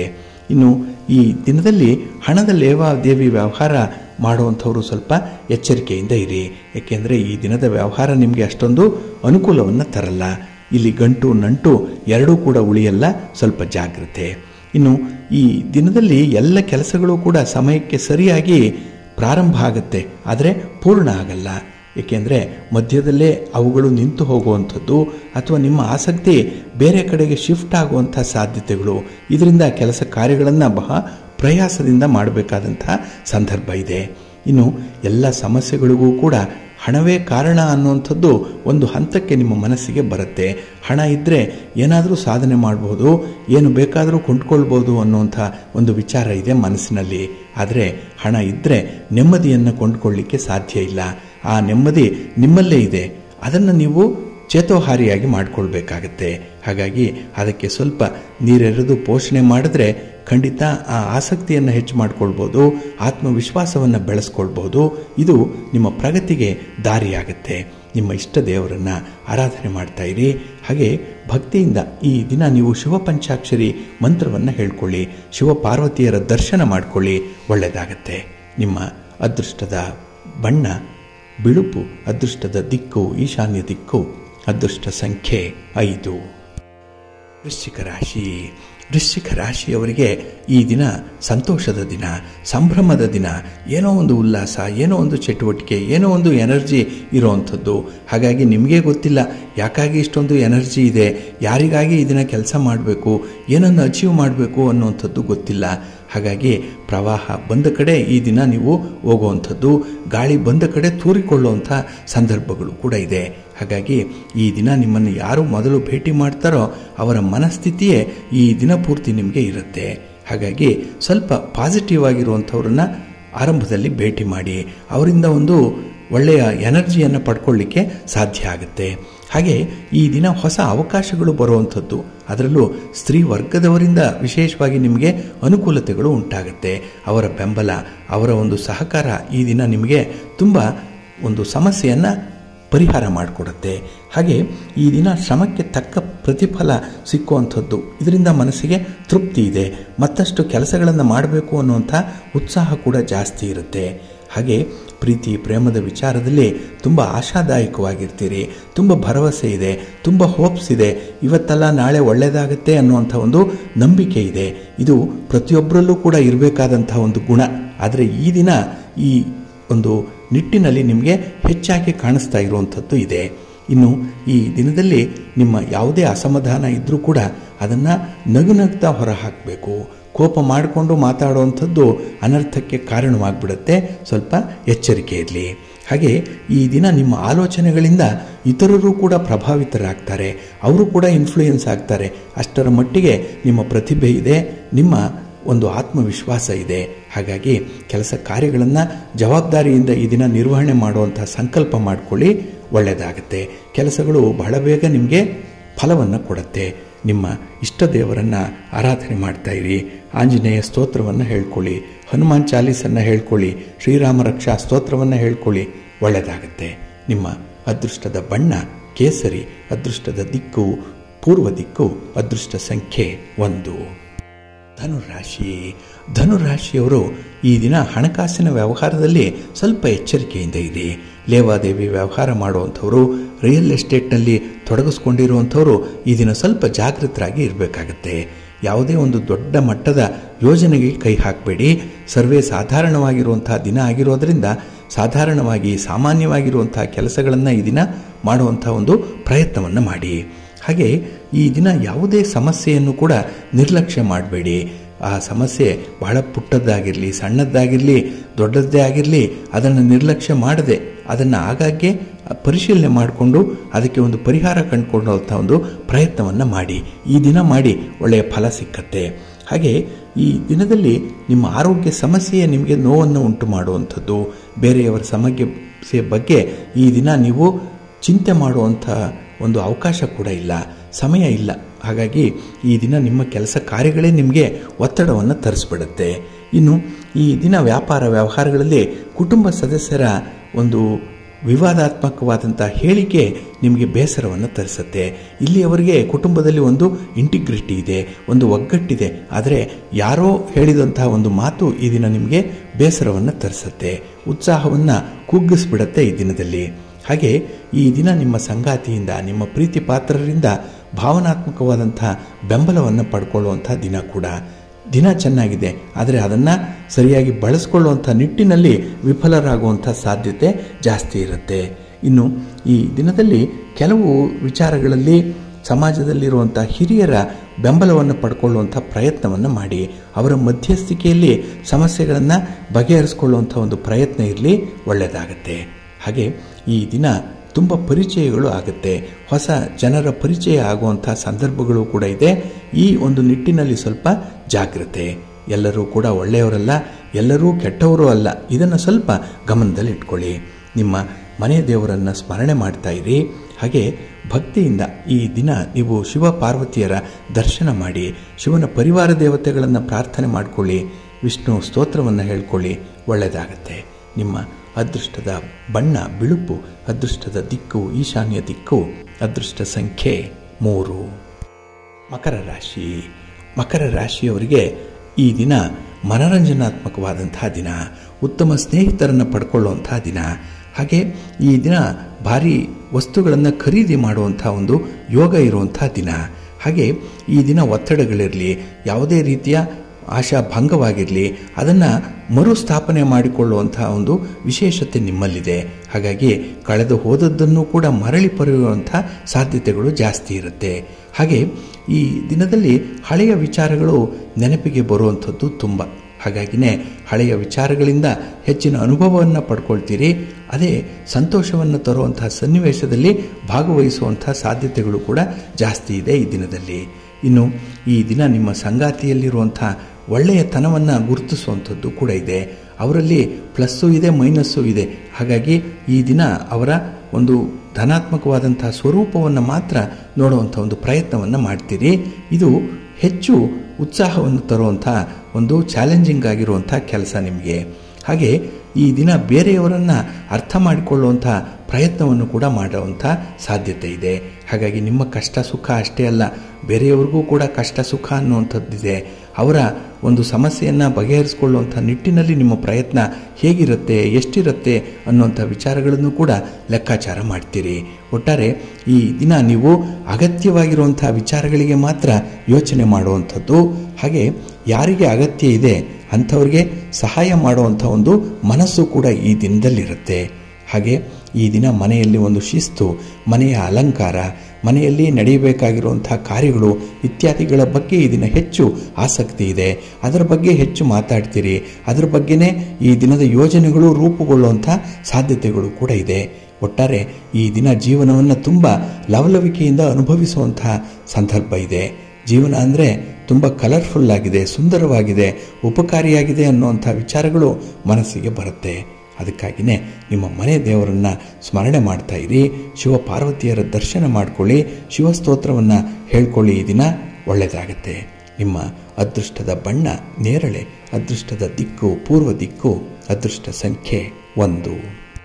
ಕುಂಭರಾಶಿ. ಕುಂಭರಾಶಿಯವರಿಗೆ ಈ ದಿನ ಮಿಶ್ರ ಫಲಗಳಿರುತ್ತೆ. ಬೇರೆಯವರನ್ನು ಅತಿಯಾಗಿ ನಂಬುವಂಥದ್ದು, ನಿಮ್ಮ ಒಂದು ಶಕ್ತಿ ಸಾಮರ್ಥ್ಯಕ್ಕೆ ಮೀರಿದಂತಹ ಕೆಲಸಗಳನ್ನು ಆಯ್ಕೆ ಮಾಡಿಕೊಳ್ಳುವಂಥದ್ದು, ಇನ್ನು ಬೇರೆಯವರನ್ನು ಹೋಲಿಸಿಕೊಂಡು ನಿಮ್ಮ ಜೀವನದಲ್ಲಿ ಬದಲಾವಣೆ ಆಗಲಿ ಅಂತ ಹೇಳಿ ಬಯಸುವಂಥದ್ದು, ಇವೆಲ್ಲವೂ ನಿಮ್ಮ ಹಿನ್ನಡೆಗೆ ಕಾರಣವಾಗುವಂಥದ್ದು. ಹಾಗೆ ಶತ್ರು ಸಾಯಲಿ ಅಂತ ಹೇಳಿ ನೀವು ವಿಷ ಕುಡಿದಂತಾಗತ್ತೆ. ಹಾಗಾಗಿ ಅವರು ಚೆನ್ನಾಗಿರ್ತಾರೆ, ಆದರೆ ಯೋಚನೆ ಮಾಡಿ ಮಾಡಿ ನೀವೇ ಹಾಳಾಗುವಂಥ ಸಾಧ್ಯತೆಗಳು ಜಾಸ್ತಿ ಇರುತ್ತೆ. ಹಾಗಾಗಿ ಇತರರ ಜೊತೆಯಲ್ಲಿ ನಿಮ್ಮನ್ನು ಹೋಲಿಸ್ಕೊಳ್ಬೇಡಿ. ನಿಮ್ಮ ಶಕ್ತಿ, ನಿಮ್ಮ ಸಾಮರ್ಥ್ಯ, ನಿಮ್ಮ ಪ್ರತಿಭೆ ನಿಮಗೆ ಇದೆ. ನಿಮ್ಮದೇ ಅದ್ಭುತವಾದಂಥ ಅದ್ವಿತೀಯವಾದಂತಹ ಪ್ರತಿಭೆ ಇದೆ. ಅದನ್ನು ಬೇರೆಯವರಿಗೆ ಹೋಲಿಸಿಕೊಂಡು ನಿಮ್ಮನ್ನು ನೀವು ಕೀಳರಿಮೆಯನ್ನು ಉಂಟು ಮಾಡ್ಕೊಳ್ತೀರಿ. ಹಾಗಾಗಿನೇ ಇನ್ಫೀರಿಯಾರಿಟಿ ಕಾಂಪ್ಲೆಕ್ಸ್ ಬರುವಂಥದ್ದು ಈ ಒಂದು ಕಾರಣಕ್ಕಾಗಿಯೇ. ಇದನ್ನು ಮೆಟ್ಟಿ ನೀವು ಬರಬೇಕು, ಇದನ್ನು ಗೆಲ್ಲಬೇಕು, ಆ ಒಂದು ಸನ್ನಿವೇಶವನ್ನು ನಿಮ್ಮ ನಿಯಂತ್ರಣದಲ್ಲಿ ಇಟ್ಕೊಳ್ಬೇಕು. ಆಗ ನಿಮ್ಮ ಪ್ರಯತ್ನ ಯಶಸ್ವಿಯಾಗುತ್ತೆ. ಇಲ್ಲ ಅಂತ ಹೇಳಿದ್ರೆ ಪ್ರಯತ್ನದಲ್ಲೇ ನೀವು ಸೋಲುವಂಥದ್ದು, ಆರಂಭದಲ್ಲೇ ನಿಮಗೆ ಸೋಲು ಉಂಟಾಗುವಂಥದ್ದು, ಆತ್ಮವಿಶ್ವಾಸ ಕಡಿಮೆ ಉಂಟಾಗುವಂಥ ಸಾಧ್ಯತೆಗಳು ಜಾಸ್ತಿ ಇರುತ್ತೆ. ಸ್ವಲ್ಪ ಪಾಸಿಟಿವ್ ಆಗಿರಿ. ಹಾಗೆ ಈ ದಿನ ಸಾಧನೆ ಮಾಡಿದ್ದಾರಲ್ಲ ಅಂಥ ವ್ಯಕ್ತಿಗಳ ಜೊತೆಯಲ್ಲಿ ಇದ್ದು ಅವರ ಸಾಧನೆಯ ಮಾರ್ಗ ಏನು, ಅವರು ಪಟ್ಟಂಥ ಶ್ರಮ ಏನು ಇತ್ಯಾದಿಗಳ ವಿಚಾರವಾಗಿ ಸ್ವಲ್ಪ ಅಂಶಗಳನ್ನು ನೀವು ಕಲೆ ಹಾಕಬೇಕಾಗತ್ತೆ. ಹಾಗೆ ಹಿಡಿದ ಕೆಲಸವನ್ನು ಕೈ ಬಿಡದಿರುವಂಥ ಹಠದ ಸ್ವಭಾವ ನಿಮಗೆ ಈ ದಿನ ಬೇಕು. ಏಕೆಂದರೆ ಮಧ್ಯದಲ್ಲಿ ಸ್ವಲ್ಪ ಡಿಸ್ಟ್ರಾಕ್ಷನ್ಸ್ ಜಾಸ್ತಿ ಇದೆ, ಸ್ವಲ್ಪ ನಷ್ಟ ಇದೆ, ಸ್ವಲ್ಪ ಹೆದರಿಕೆ ಕೂಡ ಈ ದಿನ ಇರುವಂಥದ್ದು. ಹಾಗೆ ಈ ದಿನ ಕೆಲವು ವ್ಯಕ್ತಿಗಳನ್ನು ಕಂಡ್ರೆ ಮಾತಾಡಲಿಕ್ಕೆ ಇಷ್ಟ ಆಗಲ್ಲ, ಅವರಿಂದ ತಪ್ಪಿಸ್ಕೊಳ್ಳುವಂಥದ್ದು, ನಿಮ್ಮನ್ನು ನೀವು ರಕ್ಷಣೆ ಮಾಡಿಕೊಳ್ಳಿಕ್ಕೆ ಸಣ್ಣ ಪುಟ್ಟ ಸುಳ್ಳುಗಳನ್ನು ಹೇಳುವಂಥದ್ದು ಕೂಡ ಕಂಡುಬರುತ್ತೆ. ಹಾಗೆ ಈ ವಿಚಾರಗಳೇನಿದೆ ಇದು ನಿಮ್ಮ ವ್ಯಕ್ತಿತ್ವವನ್ನು ಅಳೆಯುವಂಥದ್ದು. ಹಾಗಾಗಿ ಸ್ವಲ್ಪ ಎಚ್ಚರಿಕೆ ಇರಲಿ. ನಿಮ್ಮ ಇಷ್ಟ ದೇವರನ್ನು ಆರಾಧನೆ ಮಾಡ್ತಾ ಇರಿ. ಹಾಗೆ ಸೂರ್ಯ ನಮಸ್ಕಾರ ಮಾಡುವಂಥದ್ದು, ಆದಿತ್ಯ ಹೃದಯ ಸ್ತೋತ್ರವನ್ನು ಹೇಳ್ಕೊಳ್ಳುವಂಥದ್ದನ್ನು ಮಾಡಿ. ಜೊತೆಗೆ ಬಿಳಿಯ ಎಕ್ಕದ ಗಿಡ ಇದ್ದರೆ ಅದನ್ನು ಈ ದಿನ ಪ್ರದಕ್ಷಿಣೆ ಮಾಡಿ ನಮಸ್ಕಾರ ಮಾಡಿಕೊಳ್ಳಿ, ಒಳ್ಳೆಯದಾಗತ್ತೆ. ನಿಮ್ಮ ಅದೃಷ್ಟದ ಬಣ್ಣ ಬಿಳುಪು, ಅದೃಷ್ಟದ ದಿಕ್ಕು ಈಶಾನ್ಯ ದಿಕ್ಕು, ಅದೃಷ್ಟ ಸಂಖ್ಯೆ 2. ಮೀನರಾಶಿಯವರಿಗೆ ಈ ದಿನ ನಿಮ್ಮ ಕೆಲಸ ಕಾರ್ಯಗಳಿಂದ ಸಂಪೂರ್ಣ ತೃಪ್ತಿ ಇರುತ್ತೆ. ಹಾಗೆ ಕೆಲಸಗಳನ್ನು ಆರಂಭ ಮಾಡುವಂತಹ ಸಂದರ್ಭದಲ್ಲೇ ನಿಮಗೆ ಜನರ ಬೆಂಬಲ ಸಿಕ್ಕತ್ತೆ, ಸಹಕಾರ ಸಿಕ್ಕತ್ತೆ, ಹಣದ ನೆರವು ಕೂಡಿ ಬರುತ್ತೆ. ಹಾಗಾಗಿನೇ ನೀವು ಅಂದುಕೊಂಡಂತಹ ಕೆಲಸ ಕಾರ್ಯಗಳನ್ನು ಬಹಳ ವಿಶೇಷ ರೀತಿಯಲ್ಲಿ ಪೂರ್ಣ ಮಾಡ್ತೀರಿ. ಹಾಗೆ ಈ ದಿನ ನಿಮ್ಮ ಒಂದು ಪ್ರತಿಭೆಯಾಗಲಿ, ನಿಮ್ಮ ಒಂದು ಸೌಂದರ್ಯ ಆಗಲಿ, ನಿಮ್ಮ ಮಾತಾಗಲಿ ನಿಮಗೆ ಬಂಡವಾಳವಾಗಿ ಇರುವಂಥದ್ದು. ಅದರ ಮೂಲಕ ಕೆಲವು ವಿಚಾರಗಳನ್ನು ಈ ದಿನ ನಿಮ್ಮದನ್ನಾಗಿಸ್ಕೊಳ್ತೀರಿ. ಅದರಲ್ಲಿ ಒಂದು ಲಾಭ ಇದೆ, ಅದರಲ್ಲಿ ಅನುಕೂಲ ಇದೆ. ಹಾಗಾಗಿ ಭಗವಂತ ಪ್ರದತ್ತವಾಗಿ ಕೊಟ್ಟಿರುವಂತಹ ಈ ಅಂಶಗಳೇನಿದೆ ಇದು ನಿಮಗೆ ಬಹಳ ಪ್ರಮುಖವಾಗಿ ಕಂಡುಬರುತ್ತೆ. ಅದನ್ನೇ ಒಂದು ಬಂಡವಾಳವನ್ನಾಗಿ, ಅದನ್ನೇ ಒಂದು ಅಸ್ತ್ರವನ್ನಾಗಿ ಉಪಯೋಗಿಸಿಕೊಳ್ಳುವಂಥದ್ದು ಕೂಡ ಇದೆ. ಹಾಗಾಗಿ ಈ ದಿನ ನಿಮ್ಮಲ್ಲಿರುವಂತಹ ಸಂಪನ್ಮೂಲದಿಂದಲೇ ನೀವು ಮೇಲೆ ಬರುವಂಥ ಒಂದು ತೀರ್ಮಾನವನ್ನು ಮಾಡ್ಕೊಳ್ತೀರಿ. ಹಾಗಾಗಿ ಡಿಪೆಂಡೆನ್ಸಿ ಅನ್ನುವಂಥದ್ದು ಕಡಿಮೆ ಇರುತ್ತೆ. ಬೇರೆಯವರನ್ನು ಹೋಲಿಸಿಕೊಳ್ಳದೆ ಇರುವಂಥದ್ದು ಕೂಡ ಈ ದಿನ ಇರುತ್ತೆ. ಹಾಗಾಗಿ ನೀವಾಯಿತು, ನಿಮ್ಮ ಕೆಲಸ ಆಯಿತು, ನಿಮ್ಮ ಗುರಿ ಆಯಿತು, ಅದರ ಬರುವಂಥ ಫಲಿತಾಂಶ ಆಯಿತು. ಇದಿಷ್ಟಕ್ಕೆ ಸೀಮಿತವಾಗಿ ಇರಬೇಕಾಗತ್ತೆ ನಿಮ್ಮ ಜೀವನ ಈ ದಿನದಲ್ಲಿ. ಕೆಲವರು ಇದನ್ನು ಸ್ವಾರ್ಥ ಅನ್ಬೋದು, ಆದರೆ ಕೆಲವೊಮ್ಮೆ ಸ್ವಾರ್ಥದ ದೀಪದಿಂದಲೇ ಬೇರೊಂದು ದೀಪವನ್ನು ಹಚ್ಚಲಿಕ್ಕೆ ಸಾಧ್ಯವಾಗುತ್ತೆ. ಹಾಗಾಗಿ ಮೊದಲು ನೀವು ಗಟ್ಟಿಯಾಗಿ ನಿಂತಾಗ ಬೇರೆಯವರನ್ನು ಕೈ ಎಳೆದು ಮೇಲಕ್ಕೆ ಎತ್ತಿಕೊಳ್ಳುವಂತಹ ಒಂದು ಸ್ಥಿತಿ ಉಂಟಾಗುತ್ತೆ. ಹಾಗಾಗಿ ನೀವು ಭದ್ರವಾಗಿ ನೆಲೆ ಊರಬೇಕು. ಅದಕ್ಕಾಗಿ ಕೆಲವು ಕ್ರಮಗಳನ್ನು ಅನುಸರಣೆ ಮಾಡುವಂಥದ್ದು ಕೂಡ ಇದೆ. ಹಾಗೆ ಈ ದಿನ ಸ್ವಲ್ಪ ಭ್ರಮೆ ಇದೆ, ಸ್ವಲ್ಪ ಒಂದು ಫೀಲಿಂಗ್ಸ್ ಅನ್ನುವಂಥದ್ದು ಜಾಸ್ತಿ ಇದೆ. ಅದಕ್ಕಾಗಿಯೇ ಈ ದಿನ ಹಗಲು ಕನಸು ಕಾಣುವಂಥದ್ದು ಜಾಸ್ತಿ. ಹಗಲಿನಲ್ಲೂ ಕನಸು ಬರುತ್ತೆ, ಆದರೆ ಅದನ್ನು ನನಸು ಮಾಡಿಕೊಳ್ಳುವಂಥ ಒಂದು ಪ್ರಯತ್ನವನ್ನು ನೀವು ಮಾಡಬೇಕಾಗತ್ತೆ. ಹಾಗೆ ಜೀವನದಲ್ಲಿ ಒಂದು ಪ್ರಮುಖವಾದಂಥ ನಿರ್ಧಾರವನ್ನು ಕೈಗೊಳ್ಳುವಂಥ ದಿನ ಇದು, ಪ್ರಮುಖವಾದಂತಹ ದಿನ ಇದು. ಹಾಗೆ ನಿಮ್ಮ ಒಂದು ಬಾಳ ಸಂಗಾತಿಯ ಬಗ್ಗೆ ಅಥವಾ ನಿಮ್ಮ ಕುಟುಂಬಸ್ಥರ ಬಗ್ಗೆ ಒಂದು ಒಳ್ಳೆಯ ಚರ್ಚೆಯಲ್ಲಿ ಭಾಗವಹಿಸುವಂಥದ್ದು ಕೂಡ ಇದೆ. ಒಟ್ಟಾರೆ ಈ ದಿನ ನಿಮ್ಮ ಪ್ರಯತ್ನಕ್ಕೆ ಮೀರಿದಂತಹ ಫಲ ಸಿಕ್ಕತ್ತೆ, ಅನುಕೂಲವಾಗಿರುತ್ತೆ. ನಿಮ್ಮ ಇಷ್ಟ ದೇವರನ್ನು ಆರಾಧನೆ ಮಾಡಿಕೊಳ್ಳಿ, ದುರ್ಗಾ ಸ್ತುತಿಯನ್ನು ಮಾಡಿ, ಅಮ್ಮನವರ ದರ್ಶನ ಮಾಡಿಕೊಳ್ಳಿ. ಈ ದಿನ ಪಾರ್ವತಿ ಪರಮೇಶ್ವರರನ್ನು ಈ ದಿನ ಪ್ರಾರ್ಥನೆ ಮಾಡಿಕೊಳ್ಳಿ, ಒಳ್ಳೆಯದಾಗತ್ತೆ. ನಿಮ್ಮ ಅದೃಷ್ಟದ ಬಣ್ಣ ನೇರಳೆ, ಅದೃಷ್ಟದ ದಿಕ್ಕು ಈಶಾನ್ಯ ದಿಕ್ಕು, ಅದೃಷ್ಟ ಸಂಖ್ಯೆ 1.